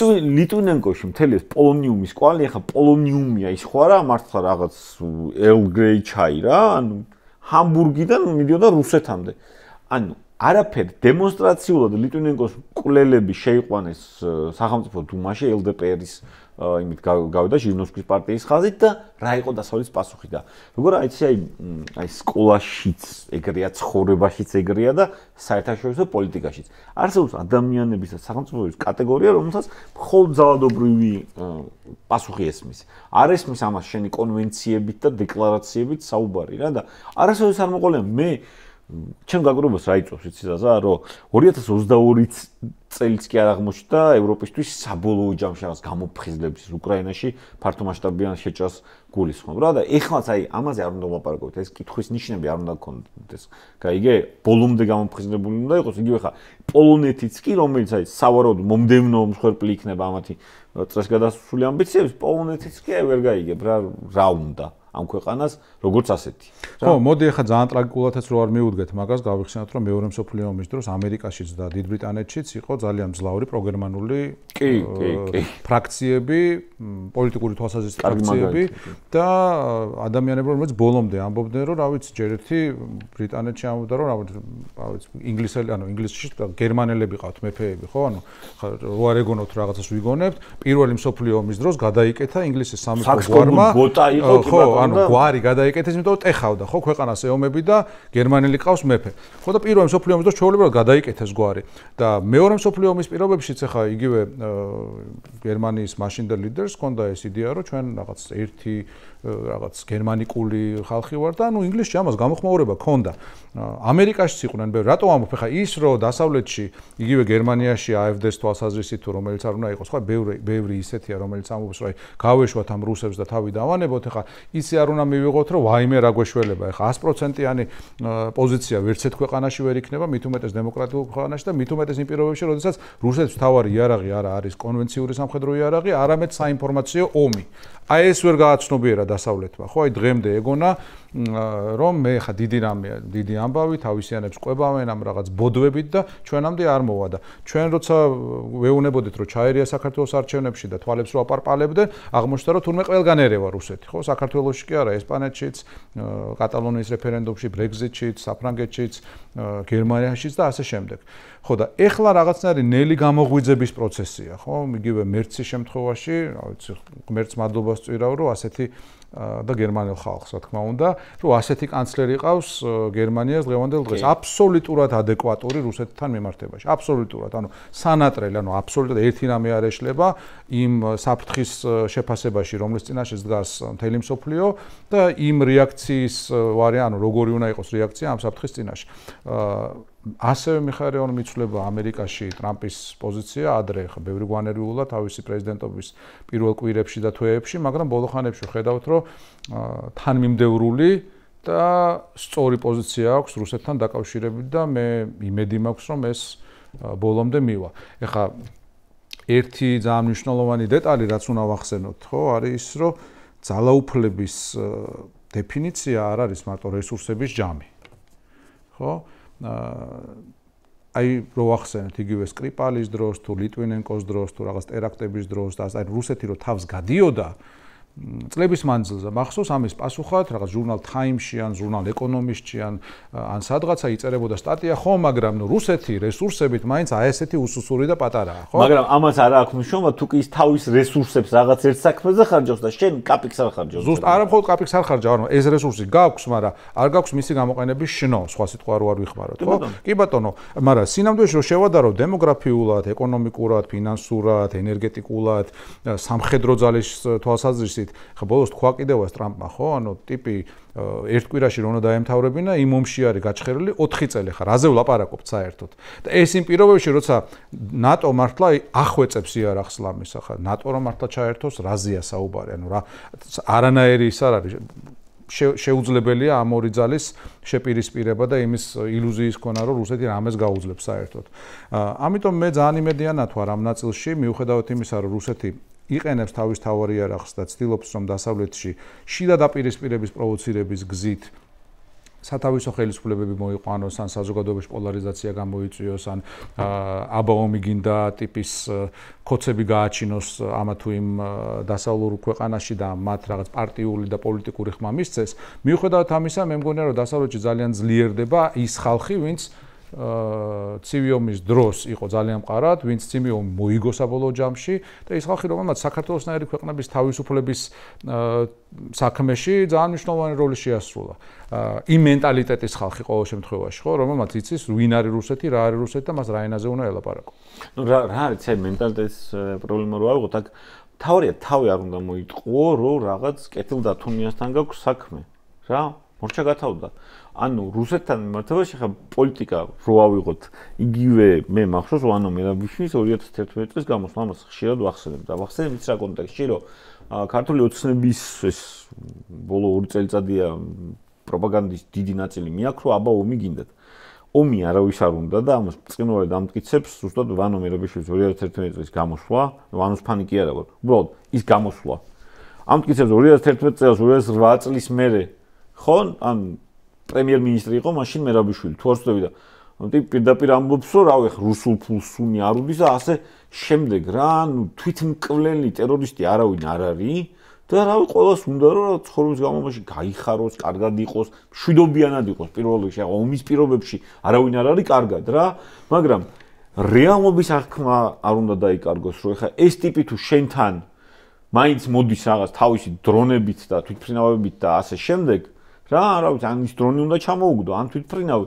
სხვა შორის ძალიან კარგი იყო სიკორსკის გამოსვლა გაეროში. ამ ხრი პოლონეთის საგარეო საქმეთა მინისტრის, რომელსაც თქვა რომ ხა რუსეთ ჩამოგიგიდეთ მაგ თვითმფრინავებს. მე თქვენი წუწუნი არ გავიგო. ხო, ეგეც ანუ კარგი იყო რა თქმა უნდა, მაგრამ მე ვისურვებდი იმას, რაც თურქეთმა გააკეთა და რაც შენ ახსენე კიდევაც, ხო? ანუ რუსეთს ამ სიტყვისაც არ ჯერა, ხო? ერთს ჩამოუგდებს პოლონეთი, მერე დაიჯერებს, კი ბატონო. და ამის რესურსი აქვს ნატოს. თან არის ნატოს წევრმა ჩამოუგდო ის თვითმფრინავით 2015 წელია თუ არ ვცდები, 2015-ში იყო ეს. ჩამოუგდება, თურქეთი არის ნატოს ერთ-ერთი ყველაზე დიდი არმიის მქონე წევრი და რავი ხა. მაშინ არ იყო ომში ნატოსთან, ეგენ რომ იგონებენ ხოლმე? ხო, იყო. რა? მაგრამ ისე და ძალის დემონსტრაციაზე პუტინი საკმაოდ ხშირად იხევს უკან. უმეტესად უკან იხევს, მოდი ესე ვთქვათ რა. თუ კი არ შეუძლია ამ ძალის საკუთარი ძალებით გადაფარვა, ხო? მაინც უკან იხევს. რუსეთის, ანუ კიდევ ერთხელ რომ გავიმეოროთ, რა რუსეთის თავარი ძალა არის საინფორმაციო და ფსიქოლოგიური ომი. იგივე უკრაინაში რის იმედი ქონდა იმის იმედი, რომ რა მომენტშიც რუსეთი განაცხადებდა, რომ აი მე მოვდივარ როგორც თლიანი სახელმწიფო, ანუ ვიღაც ტერორისტების და სეპარატისტების ხელით კი არ გებრძვი და პროქსი ძალების მეშვეობით კი არ ვახდენ რაღაც რეალობის იმიტაციას. არამედ მოვდივარ როგორც რუსეთი, თვითონ ეს ფაქტი, ეს განაცხადი ჩამოშლიდა უკრაინას. ეს იყო მთავარი გათვლა და ფონად იყო მეორე გათვლა, რომ ამ ვითარებაში ამერიკაში არის სლიპი ჯო, ანუ ეს ვებერი ბაიდენი, გერმანიაში არის შოლცი, რომელიც მართლა ძალიან სუსტი ლიდერი იყო და ნუ საერთაშორისო ვითარება ისეთი იყო, რომ ალბათობა რაღაცნაირი ერთიანი წინააღმდეგობრივი ფრონტის შექმნის და რაღაც აზრიანი პასუხის იყო ძალიან დაბალი. ეს რეალობა შეცვალა, მე მგონი, მაინც ერთმა კაცმა. რატო ეხლა ცხადია უკრაინაში მილიონობით ადამიანი იბრძვის და მართლა საარაკო რაღაცას ჩადიან, სოფლიოს ასიკეთოთ ეს ადამიანები და ეს ქვეყანა და ეს ერი, მაგრამ აი ხოცებს რატოს ძულთ ზელენსკი ასე ძალიან სინამდვილეში ამ ერთმა კაცმა შეცვალა სოფლიო ისტორიის დინარება. აი მხოლოდ ის რომ წასულიყო მე ეს ყველაფერი ვეღარ იქნებოდა. აი რო წასულიყო და მიიღო ბაიდენის შემოთავაზება, წამოდი, დღეს გვექნებოდა ვითარება, რომ მთელი უკრაინა იქნებოდა რუსული.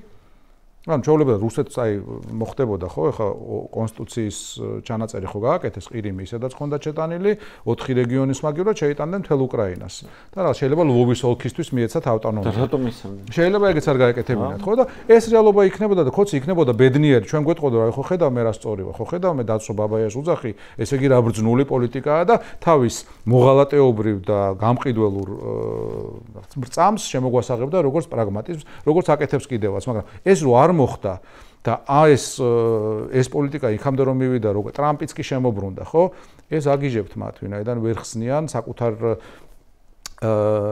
ნუ აი ძალიან დიდი არის განსხვავება და ეს რა ქვია კონტრასტი იმასთან თუ რასაც თვითონ წარმოადგენენ ხო ეს არის იმამაცე ეს არის როგორი უნდა იყოს თავისუფლებისთვის მებრძოლი და თან აი როგორი პარადოქსია ეს რუსული პროპაგანდა ქართულენოვან რუსულ პროპაგანდაზე მაქვს რა თქმა უნდა საუბარი თან გეუბნებიან რომ ჩვენ მებრძოლი ერი ვართ და ესე და ასე და მეორე მხრივ გეუბნებიან რომ ადამიანი რომელიც თავისუფლებისთვის იბრძვის თურმე ცუდია ეს ხდება ქვეყანაში სადაც დავით აღმაშენებელი არსებობდა სადაც გიორგი ბრწყინვალე არსებობდა და სადაც ერეკლე მეორეს პრაქტიკულად ბიოგრაფია მოპარეს ანუ ერეკლე მეორეს რომელსაც 80 ომი გადაიხადა 80 ბრძოლა გადაიხადა ყველაზე მეომარი მეფე იყო ჩვენ ისტორიაში ამით იყო ცნობილი ხო არ ვიცი ახლა მე არ წამიკითხავს მაგრამ ამბობდნენ რომ ფრიდრიხ დიდიც მაგაც ანუ ხო დასავლეთში მე ვარ აღმოსავლეთში ერეკლეო არ ვიცი ხო ცნობილი გამოცნობა რომ სხვა წიგში შემხვედრია მე შემხვედრია მაგრამ წყარო არ ვიცი მაგრამ ხო იყო ეს მითი ხო იყო და რა დიდი დიპლომატი იყო და დიდი პრაგმატული მოღვაწეო ერეკლეზე ხო არ ვთქვა ხედამთავარი იყო აღმოსავლეთშიო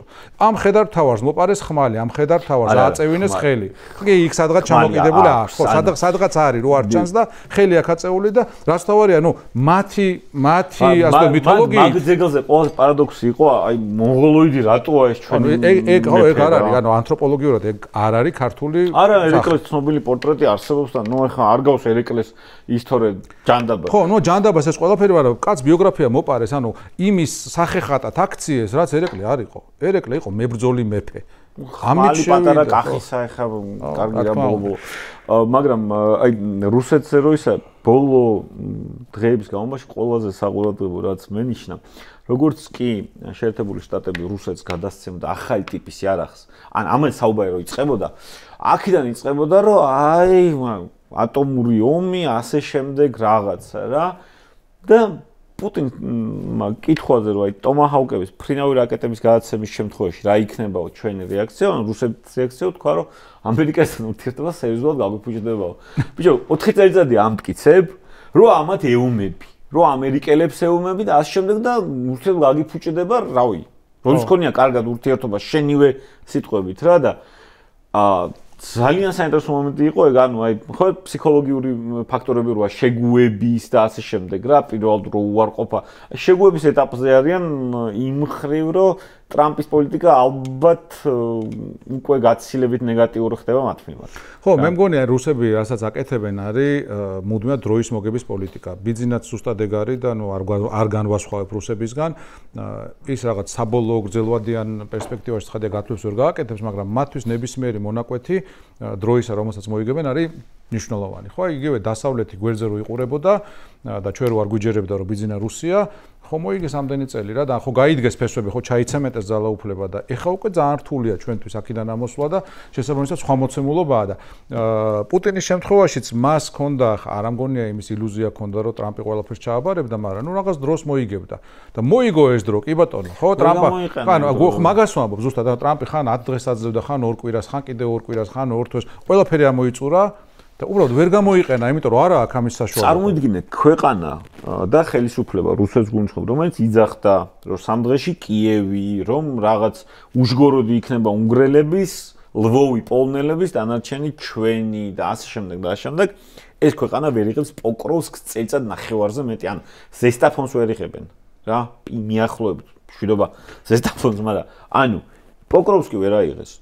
რა, დგანან კუპიანსკთან დგანან ვოლჩანსკთან რა ქალაქები არის დანგრეული და ვერ იღებენ რა და ამავე დროს ახლა ეს ხალხი ცდილობს პროპაგანდით თემსოფლიო დააჯეროს რომ ძალიან მაგრები არიან და კიდე ერთი დავუმატოთ რა ესე გაიწაღანაც ახსენე შენ რომ რუსიო თუ მაინდა-მაინც ტანკით არ შევიდაო ჩეხეთშიო ისე არ უნდა ტურისტად მეტალობის ნაწილია იმიტომ რომ მოდი ახლა რეალურად თქვა ხარკოვი დიდწილად კი არა რუსულენოვანი ქალაქია ხარკოვი არის რუსულენოვანი ქალაქი კი მე რა უნდა მოახერხო აი უნდა მოახერხო ჭყალებში რომ ხარკოვი ისე გაიუცხოვო რომ იქ საერთოდ არავის არ უნდოდე და რა დონეცკი და ლუგანსკი არ უნდა მოახერხო დონეცკის ოლქში არავის უნდოდე რუსულენოვან ოდესაც რუსულია მე ოდესაც ძალიან ხშირად ყოფილა ბავშვობაში რა მე არასოდეს არ მისაუბრია მათთან უკრაინულ ენაზე ანუ მე მეორეს მხრივ გეტყვი მე ჩემ მაგალითს გეტყვი ანუ ისე რომ ხშირად მიხსენები აუცილებლად ვიტყვი წმალი რუსული ვიცი მე რო რუსული ვიცი ეგეთი ქართულმა რუსეთუმეებმა რო იცოდნენ რა უჭირთ რა და ეგ აფხაზეთში მოსახლეობა ან როგორ იყო აი მეტნაკლებად დაგიყოფდი რა ანუ გალში რუსული არ იყო ისე რა გალში ანუ ხშირად ისმოდა მეგრული და ქართული რა ხო ოჩამჩირიდან და ზევით უფრო და უფრო ხშირად იგებდი რუსულს სოხუმში რუსული იყო პრინციპში საკომუნიკაციო ენა ერთმანეთში ხა აფხაზ შეიძლება არ ცოდნოდა ქართული, მაგრამ აფხაზ აუცილებლად იცოდებოდა რუსული. შენც აუცილებლად იცოდი რუსული და რავი ვიღაც რუსის ბავშვებთან მეგობრობდით, მაკაცობდით რაღაც მოვასწარი. ხო?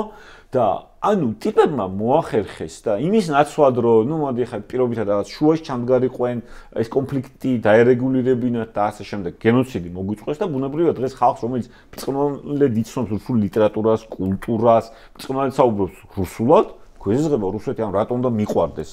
ხო, ქვეყანა რომელმაც გამინადგურა ბავშვობა, მომიკლა მამა და გაუმაგდო ჩემი სახლიდან. რა? ისევ და ისევ ანუ ეს მე თავად მოგადატანილი რომ იქაც კი ის რეგიონი აფხაზეთი, ხო? რუსულად საკმაოდ ლაპარაკობდა. ჩემი გაცილებით უკეთ ვიცოდით და გაცილებით მეტი ადამიანი, მეტი ქართველი საუბრობდა აფხაზეთში რუსულად, ვიდრე ცხინვალის რეგიონში. აქეთ მგონია რომ თლად ასე არ იყო საქმე. ხო, იქით უფრო ესეთი კოსმოპოლიტური კულტურა იყო, ასე თქვა, თან ზღვისპირა ქალაქი და თან ზღვისპირა, თან здравница советского союза და ამ იქ პიცუნდა, გაგრა და ასე შემდეგ, მთელი საბჭოთა ელიტა იქ ჩადიოდა და ძალაუნებოდა ეკონომიკური მიზეზების გამოც მიბმული იყავი რუსეთს. ცხინვალი ხა მოდი ასე თქვა, რომ ცხინვალი ქართლია, ჩვეულებრივი. ცხინვალი ქართლი და იქ ხა ვინც იყო, ძირითადად ან ქართული იცოდა, ან ქართულად ლაპარაკობდა.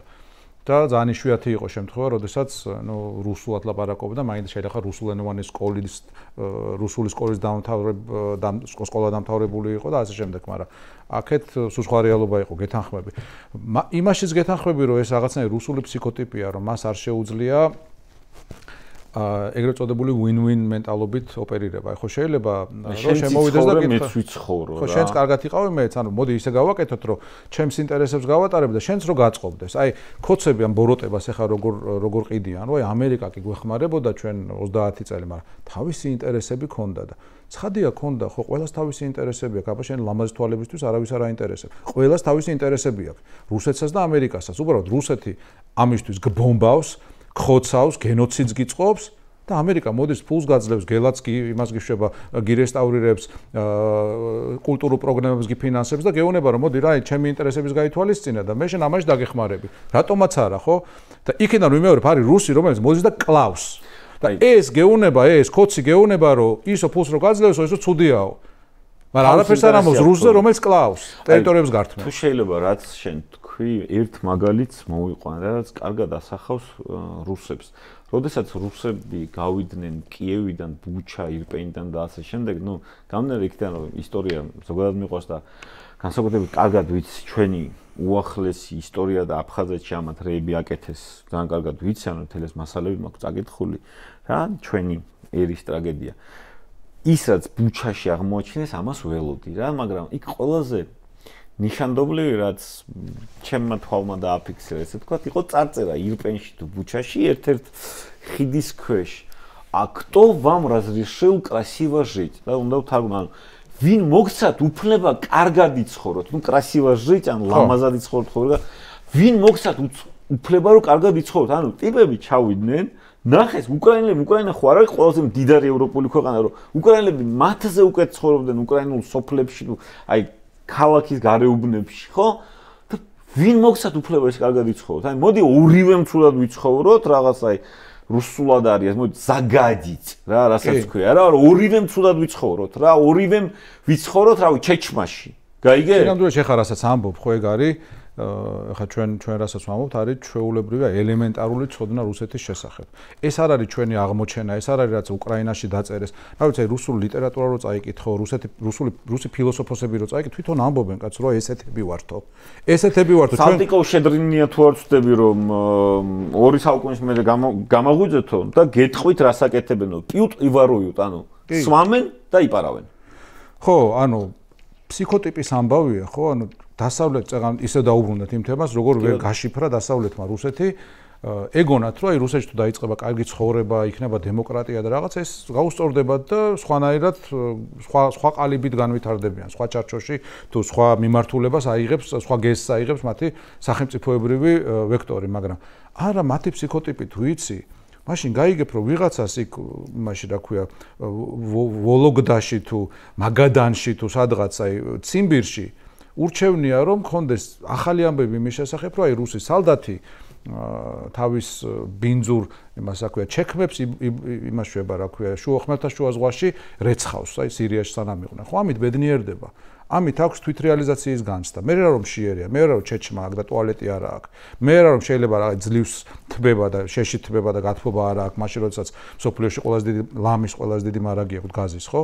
ეგ ანუ სხვა ტიპის ხალხთან გვაქვს ურთიერთობა და ეს უნდა გავითვალისწინოთ. ეს არ ნიშნავს რომ მას უნდა დაუთმო, იმიტომ რომ ველურია. ეს ნიშნავს რომ სხვანაირად უნდა მიუდგე.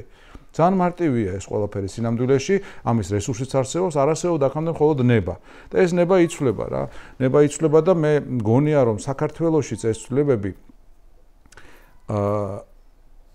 შესაძლებელი გახდება კონტექსტის ცვლილებასთან ერთად. გულისხმობ იმას, რომ მithქვამს და გავიმეორებ რა, ეხლა იგივე რა ზვიად გამსახურდია და მერაბ კოსტავა საქართველოს დამოუკიდებლობისთვის იბრძოდნენ 16 თუ 17 წლის ასაკიდან, ხო, 56 წელს დააპატიმრეს პირველად, როდესაც პროკლამაციები გააკრეს 9 მარტის მერე ქალაქში და ითხოვდნენ საქართველოს დამოუკიდებლობას, მაგრამ მათ შეძლეს საქართველოს დამოუკიდებლობის მოპოვება სხვებთან ერთად, ხო, მაშინ როდესაც საერთაშორისო ვითარება და კონიუნქტურა ისე დაალაგდა, რომ საბჭოთა კავშირი დასუსტდა. ეხლა ჩვენ არ ვიძახი, რომ 30 წელი მოგვიწევს მაგის ლოდინი, ღმერთმა დამიფაროს, ნუ 13 წელია უკვე ველით, ამის ნახევარია 30 წლის. მაგრამ რუსეთი სუსტდება და უკრაინაში რა მომენტშიც რუსეთს მოუწევს უკან გაიწოვოს თავის ძალები, რა მომენტშიც ის იზოლებული გახდება, რომ საკუთარი ზურგი დაიცვას, როდესაც უკრაინელები უფრო და უფრო მეტ დარტყმას მიაყენებენ მის ნავთობგადამამუშავებელ სიმძლავრეებს, ხო? მაშინ საქართველოდანაც გაიწევს ეს ყველაფერი და ეხლა ჩვენ დავრჩებით რაღაც ზარქუების და აი ამ შაპიტოს პირისპირაც ბუნებრივია გაზდის იმის შანსს, რომ ჩვენ დავიბრუნოთ ჩვენი ქვეყანა და გაზდის იმის ალბათობას, რომ ეს ზარქუები გეტყვიან, რომ აი რა გჭირს ახლა ხუმრობდი, მართლა კი აგულისხმობდი იმას, რასაც გეუბნებოდი, ან სერიოზულად რატომ იმიღე შენ. აი ეს რეალობა ნათლად ხედავ ეს როგორ დადგება რა. როგორ აიცი, ხო აი ეს ოპორტუნისტული ნატურა ამათ აქვს. მე ყველაზე მეტად რაც გამიკვირდა ქართული ოცნებისაგან, მოდი ახლა გულწრფელები ვიყოთ რა. მე ხო არ ყოფილვარ პოლიტიკური ბრძოლის ველზე და ასე შემდეგ. ხო მე ხო ყოველთვის შორს ვიჭერდი თავს პოლიტიკისაგან. ვიჭერდი თუნდაც თავს, იმიტომ რომ ვიცოდი რა ნეგატივიც მოაქვს ამ ყველაფერს. ეგრე არ არის რა, ეს არ არის რაღაც ნეგატივისგან თავისუფალი კი არა, აი ძალიან ბევრი ნეგატივი მოდის, რომელიც არაფერში გჭირდება. შენ ამ თემაში მიუხედავად იმისა, შენ პოლიტიკოსი არ ხარ, შენ აპოლიტიკური ადამიანი არასოდეს არ ყოფილხარ, მე მახსოვს. შენ ძველი აქტივობებიც და ასე შემდეგ რა. და არ მგონია რომ ამასაც შენთვის რამე სასიამოვნო რაღაც სასიამოვნო გამოცდილება არ არის ეს. რა ეს არ არის რაღაც, რაც ცხოვრების უკმაყოფილებას მოგიტანს რა და მე პრაქტიკულად იძულებული გამხადეს ამათ. რა? თორე არ წარმომედგინე, არ მინდა მე რასაც ეხა ვაკეთებ, ჩემთვის დისკომფორტია, მეტი არაფერი არ არის ეგ რა. მაგრამ 2024 წლამდე ესენი რასაც აკეთებდნენ, რა? არაფერში არ ჯდება იმაში, რაც აკეთებენ 2024-ის მერე. ერთადერთ რაღაცაში ჯდება რა.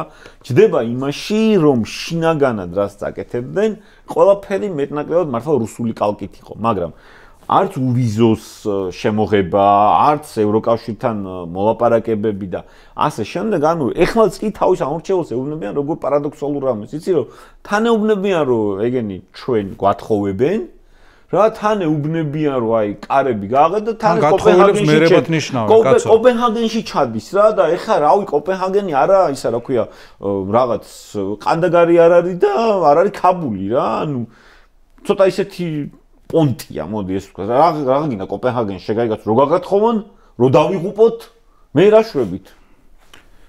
მე გახდება სადღაც, რომელიღაც თვითმართველი ერთეულის. აი ეგ არის რო ანუ ხო, მოდი ასე ვთქვათ რა, არ მინდა ეხა შეგეყამათო, მაგრამ სინამდვილეში 2024 ხო, ანუ რატო ვიძახი, ნახე 2024 წლამდე შენ რო ეხა ასე იძახი ამას, ეს ნიშნავს უბრალოდ ძალიან კარგად მუშაობდა მათი პროპაგანდა.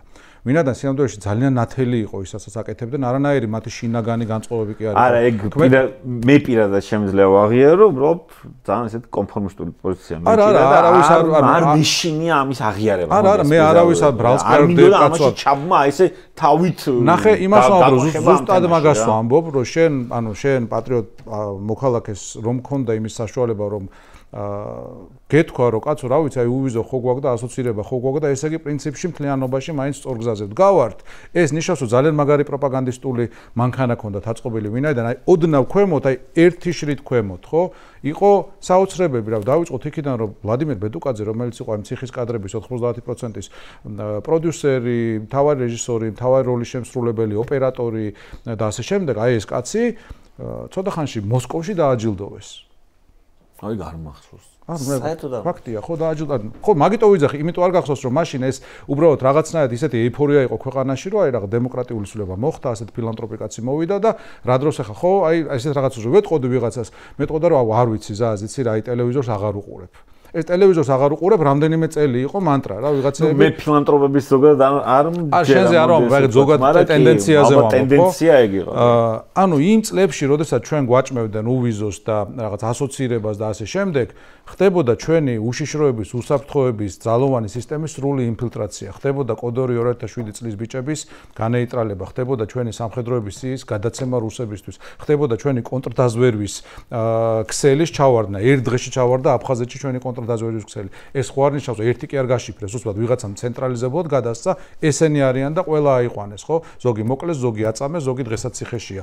ხო და ეს ყველაფერი რა ვიცი, პრინციპში ზედაპირზე იყო, გიგი კალანდაძე იყო ჩვენი ასე ვთქვათ, გაერთიანებული შტაბის უფროსი, რომელიც 2012 წლის ნოემბრის დასაწყისში თუ სწორად მახსოვს, დააკავეს თავდაცვის სამინისტროში თია წულუკიანის მონაწილეობით, დააკავეს რატო? იმიტომ რომ საქართველოში იმართებოდა ნატო-საქართველოს კომიტეტის სხდომა და ამ კაცის დაკავებით ეგ სხდომა ჩაიშალა. ანუ შემთხვევით ხო ვერ ხდება კაცო, მაინდა-მაინც ამ კაცის დაჭერა თუ გინდა, აცალე ერთი კვირა, ჩაატარე ნატო-საქართველოს კომისია სხდომა ამ კომისიის და მე გააკეთე ხო ანუ შეგნებულად ისე დაამთხვიეს რომ მე არ მომხდარიყო და იმდენია ეს ყველაფერი იმდენი ხო რომ შეუძლებელია რომ შეიძლება ერთგან ჩავარდნა კონდეს მაგრამ იმდენად თანმიმდევრული იყო ეს ყველაფერი რომ რა თქმა უნდა ჩანდა უბრალოდ მათ ჰქონდათ აი ძალიან მაღალ დონეზე აწყობილი პროპაგანდა რომელიც ადამიანების მნიშვნელოვან ნაწილს აჯერებდა რომ ხო ნუ ეგ მეც არ მომწონს მაგრამ იცი რა ბოლომდე არ ვიცი იმიტომ ტელევიზორს არ უყურებ და დანარჩენი აი ზემოდან რაღაც საკვებს მიგდებენ რომ აი უბიზო ხო მოგეცით და ასოცირებას ხო მოვაწერეთ ხელი სინამდვილეში ასოცირებას როცა მოვაწერეს ხელი მაშინ ჩვენ სხვა ვარიანტი არ გქონდა 2014 წელს საქართველოში არ იყო იმის მზაობა რომ ვინმეს ეთქვა ის ასაც დღეს ამბობს ამას მომზადება ჭირდებოდა პროპაგანდისტული ანუ საქართველოში ვერ იტყოდი ღიად რასაც დღეს ამბობს ივანიშვილი ამიტომ თან ნახე 2014 წლის დასაწყისში იანუკოვიჩმა უარი თქვა ასოცირებას და რაც მოხდა კი ნახეს რუსებმა ნახეს შესაბამისად საქართველოში ეგ ვერ გაბედეს და წავიდნენ სხვა გზით, უფრო გრძელი გზით წავიდნენ. და ეხლა დღეს ასაც ამბობ, ხო რატო დადიან კოპენჰაგენში? რა ვიცი, იმიტომ დადიან, რომ ხო ნებისმიერ კაცჭამიასაც კი, იდიამისაც კი უნდა და რაღაცა ტიპის ლეგიტიმაცია, ხო? მათ უნდათ ლეგიტიმაცია, მათ უნდათ ნორმალიზება, ოღონდ ნორმალიზება სხვა ტიპის. რაც ჩვენ მიგვაჩნია ნორმალიზება, მაგათ კი არა. არამედ უნდათ პირობითად საქართველოს სხვა კალათაში გადაყვანა. რეალურად აი სხვადასხვა ირიბი გზავნილი თუ ხანდახან არც თუ ისე ირიბი გზავნილი ივანიშვილი იძახეს რა გახდა კაცო, ხო ერთერთებით ამ დიქტატორებს ხო ერთერთებით ამ ხო და მოყავთ მაგალითად აზერბაიჯანის მაგალითი ხო და მე არაკორექტული მაგალითია არც ერთი გაგებით არაა სწორი მაგალითი აზერბაიჯანის მაგრამ ბევრი ანუ სხვა მაგალითებიც შეიძლება და იმათ ეუბნება რომ აი რა გახდა კაცო მაგრამ ესენი როგორ არიან ისე აი ტალახიანი ჩექმებით რო შეუშებ სახში ვიღაცას ვიღაც მტერს ხო ყოველდღე ლანძღავენ თან ანუ ეს მაინც შეცვალონ ამიტომ არსებობს მეორე ვერსია რომ და საკმაოდ დამაჯერებელი ვერსია რომ ეს არის ჩვეულებრივი რუსული პოლიტიკა რომ სრული გაუცხოება მოხდეს ფსიქოლოგიურ დონეზე დასავლური პოლიტიკური და დიპლომატიური კლასის საქართველოსგან რომ ესენი როცა შეიცვლებიან აქედან ამოსვლა გახდეს რთული ანუ ვიღაც ტიპებს უკვე გაუჯდეთ რომ არა ძმაო ეგენი ველურები არიან ეგენი ანუ დიპლომატიის მიღმა არიან ვიმეორებ ანუ არსებობს რაღაც ხო აი დიპლომატიაში დემარში და ელჩის დაბარება და ისა და ესა და ნუ კონფლიქტური ვითარებაც კი მაგრამ ის რიტორიკა რომელსაც ესენი იყენებენ არის დიპლომატიის მიღმა ეს არის აი უბრალოდ მიუღებელი აპრიორი იმ თავითვე მიუღებელი ანუ მიუღებელი იმ დონეზე რომ ამათან უბრალოდ საქმეს არ დაიჭერ ანუ არ დაჯდები და არ დაელაპარაკებ უკვე ავტომატურად ჩვენთანაც არავინ არ დაიჭერს საქმეს, როგორც არ უნდა შეიცვალოს აქ სიტუაცია ადგილზე. დიდი დრო დაჭირდება ამის გამოსწორებას, იმიტომ რომ ეს გამჯდარი იქნება და რაც თავარია დათესილი იქნება და ეს ეჭვი უკვე არსებობს, ის ეჭვი ევროკავშირში, რომ იცი რა, ეხლა ჩვენ საქართველოს რომ მივიღოთ ვინაიდან უკვე ნორმალური ხელისუფლება ყავთ, შეიძლება ხვალ ისევ შეიცვალოს ხელისუფლება და ახალი ორბანი შეგვწეს ხელში. და გვინდა ეს, რა თქმა უნდა, არ გვინდა. ანუ ეს ჩვენ ძალიან იმაზე ბევრად უფრო დიდ და გრძელვადიან ზიანს გვაყენებს, ვიდრე ჩვენ დღეს წარმოგიდგენია. ისე აი ერთი ამათ რაც აქვს, ანუ ტაქტიკურად ბიძინა რასაც აკეთებს, ოღონდ ბიძინა ბევრ რამეში მართლა ნუ ჭკვიანურად იქცევა ხა შეუძლებელი ადამიანი 13 წელი იყოს ხელისუფლებაში და აქედან რო თქვა რომ აი რაღაც სისულელებს აკეთებს ჯამში მაინც აღწევს შედეგს, მაგრამ ყოველთვის და ეს განსაკუთრებით ტემპმა მოიმატა 19-ის მერე, 2019-ის მერე აი ეს სისულელეები ძალიან გახშირდა, შესტოები გახშირდა და საბოლოო ჯამში ეხლაც რაც ვნახეთ 4-ში რა გაფრთხილების მიუხედავად, დაშინების პირდაპირ მცდელობის მიუხედავად იყო ძალიან ბევრი ადამიანი ქუჩაში, ისევ და ისევ. რა, ან მე რაც ვნახე თვალი ვერ წვდებოდა თავისუფლებიდან ბილტმორამდე ხო იქამდე იყო რა ანუ საბოლოო ჯამში მეც უფრო ოპტიმისტურად ვარ განწყობილი ან ეს საშუალოვადიან პერსპექტივაში თუ ვერ გაგრძელდება თუმცა ერთი რაღაცა აუცილებლად უნდა თქვა რომ რამდენად გრძელვადიანი ბრძოლა ამაზე პასუხიც არ არსებობს რა ხო გრძელვადიანი ბრძოლისთვის ქართველებს გვჭირდება ორი რამ რაც გვაკლია ერთი შეიძლება ორზე მეტი გამომივიდეს, ამიტომ ხო რამდენიმე ჩამოვთვალოთ, მოდი. ერთი თვითდისციპლინა, რაც მაინდა-მაინც არ გვიყვარს და არ არის ჩვენთვის დამახასიათებელი თვისება, მეორე რაციონალიზმი, რაც ასევე არ არის ჩვენთვის მაინდა-მაინც დამახასიათებელი თვისება და მესამე მეხსიერება. სამოქალაქო მეხსიერება, კოლექტიური მეხსიერება, რაც გინდა დავარქვათ. ეს მეხსიერებას ხშირად ისე მიტრიალებენ ხოლმე, გეგონება ვინმეს პირადულ პერსონალურ დონეზე ვერჩი. არა, მეხსიერება არის საგანთა და მოვლენათა შეფასება. რომლიდანაც უნდა ვისწავლოთ, ხო, ამით არ დავიწყეთ ჩვენ საუბარი, რაღაც გზას რო გაივლი, ელემენტარულად შენ მაინც უნდა გაანალიზო მერე, აი აქ რა შეცდომა დაუშვი. შეიძლება არაფერი არ დაგიშვია, ხო, არანაირი შეცდომა არ დაგიშვია. შეიძლება, მაგრამ ხო უნდა გაანალიზო. პარტიებზეც როცა ვსაუბრობდით, ან გახსენდება ერთი შემთხვევა მაინც, როდესაც ესა თუ ის პარტია არჩევნების შემდგომ შეიკრიბა, ეხა ამ ბოლო არჩევნებს არ თვლი 4 ოქტომბრის არჩევნებს საერთოდ არ თვლი არჩევნებად, ანუ 2024-ის არჩევნებსაც არ თვლი. მე ვიძახი მანამდე, ხო, სანამ მეტნაკლებად კიდევ რაღაც არჩევნები ტარდებოდა, ერთი შემთხვევა მაინც გახსენდება, რომ პარტია შეიკრიბა, გაანალიზა, რაღაც ყრილობა ჩაატარა და აქ აი ამ დაშვებული შეცდომებიდან თუ განვლილი გზიდან გამომდინარე რაღაც შეცვალა, ან ტაქტიკა, ან სასტავი, ან ლიდერშიპი, ხო? ნაკლებად კი არა, არ არსებობს ამისი სამწუხაროდ, არ არსებობს ამის პრეცედენტი.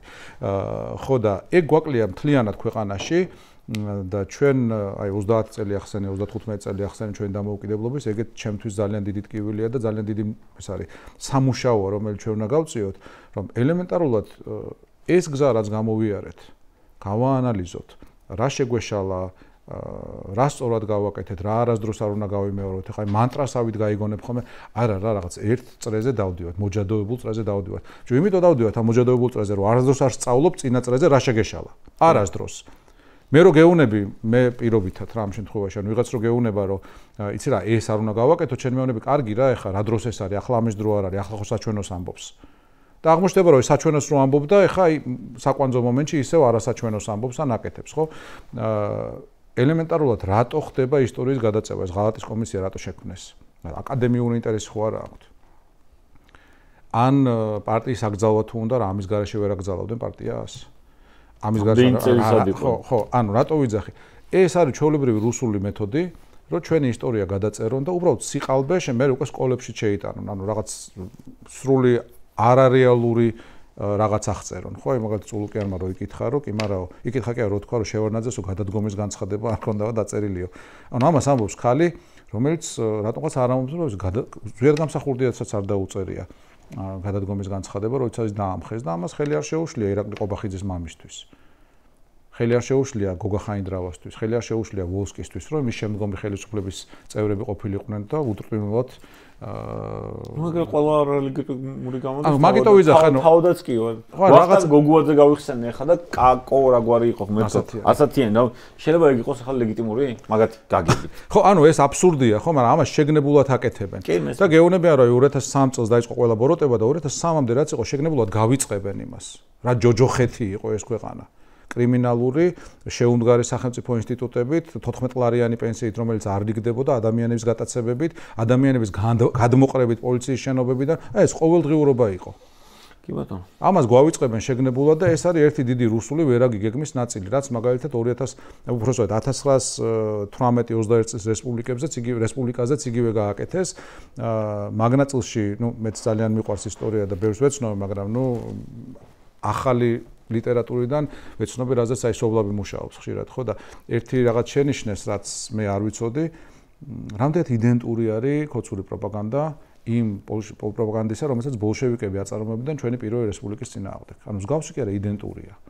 მაგალითად 1921 წლის მარტის დასაც ერთ-ერთი მარტის ნომერი არის გაზეთი კომუნისტის, სადაც სათაური ასე იკითხება ქართველმა მშრომელმა თავისუფლად იწყო სუნთქვა. ანუ გეცნობა 2012 წლის ლოზუნგი, რომ ის 3 წელი იყო სისხლიანი 3 წელი.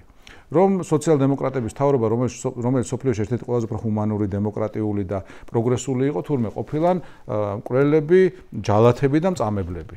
ანუ ერთ-ერთია ყველაფერი, სადაც რუსი ახალს არაფერს არ იგონებს. ხო და ჩვენ კიდე მეხსიერება რო არა გვაქვს ყოველ ჯერზე, ყოველ თაობას, ყოველ 10 წელიწადში ერთ და იგივეს აჯერებენ, ხო? და სანამ ის ადამიანი ამოვა ამ ტყუილიდან გაიხედავს, გამოიხედავს, იმან 10 წელი მოიგო შენი ცხოვრების, შენი განვითარების. აი მოდი ასეთ დაშვება გავაკეთოთ. 91 წელს აქ რო არ მომხდარიყო პუტჩი, სამხედრო პუტჩი, 2004 წელს საქართველოს იქნებოდა ნატოსა და ევროკავშირის გაფართოების იმ ტალღის ნაწილი. შეუძლებელი არ ყოფილიყო.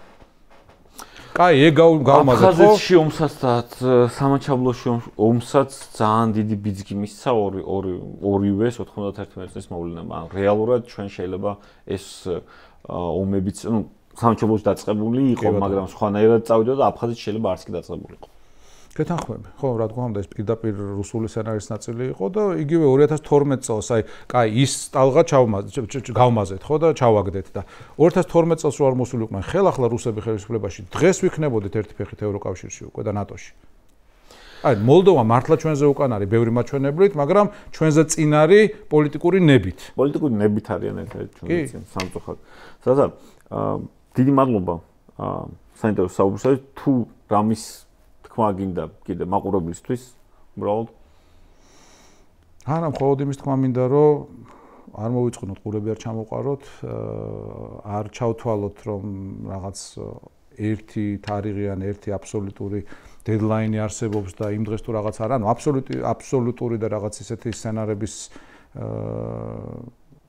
აპოკალიფტური სცენარების მიმართ უფრო ისე განვეწყოთ, ნაკლებად ვიყოთ განწყობილი და რუტინული შრომა, რუტინული ბრძოლა გავაგრძელოთ, უბრალოდ ჩვენი მთავარი იარაღი ამ ეტაპზე არის არაღიარება და ამ რეალობის მიუღებლობა. ანუ მტერი იმარჯვებს მაშინ, როდესაც შენ აღიარებ მის გამარჯვებას. თუ არ აღიარებ, ის არ არის გამარჯვებული. შეიძლება de facto ის აკონტროლებს ვითარებას, მაგრამ ის არ არის გამარჯვებული და ის ვერ მართავს სიტუაციას, როგორც მას უნდა. და კარგი არის ის, რომ აქეთა მხარეს არ ყავს ერთი თავი, რომელსაც წააცლი, ასე ვთქვათ, პოლიტიკურად და შესაბამისად დაიმორჩილებ საქართველოს მოსახლეობას, აქეთა მხარეს ვართ ყველანი, რა ვიცი, მილიონობით ადამიანი, რომელსაც უნდა რომ ეს ქვეყანა იყოს თავისუფალი, დამოუკიდებელი, დემოკრატიული, ევროპული და არა ეს რუსული წუმპე, რომელსაც ივანიშვილი გთავაზობს თავის მონებთან ერთად.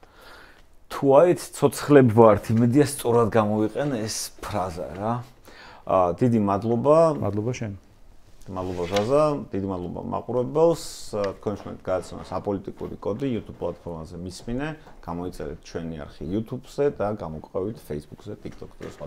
მადლობა ზაზა კიდევ ერთხელ.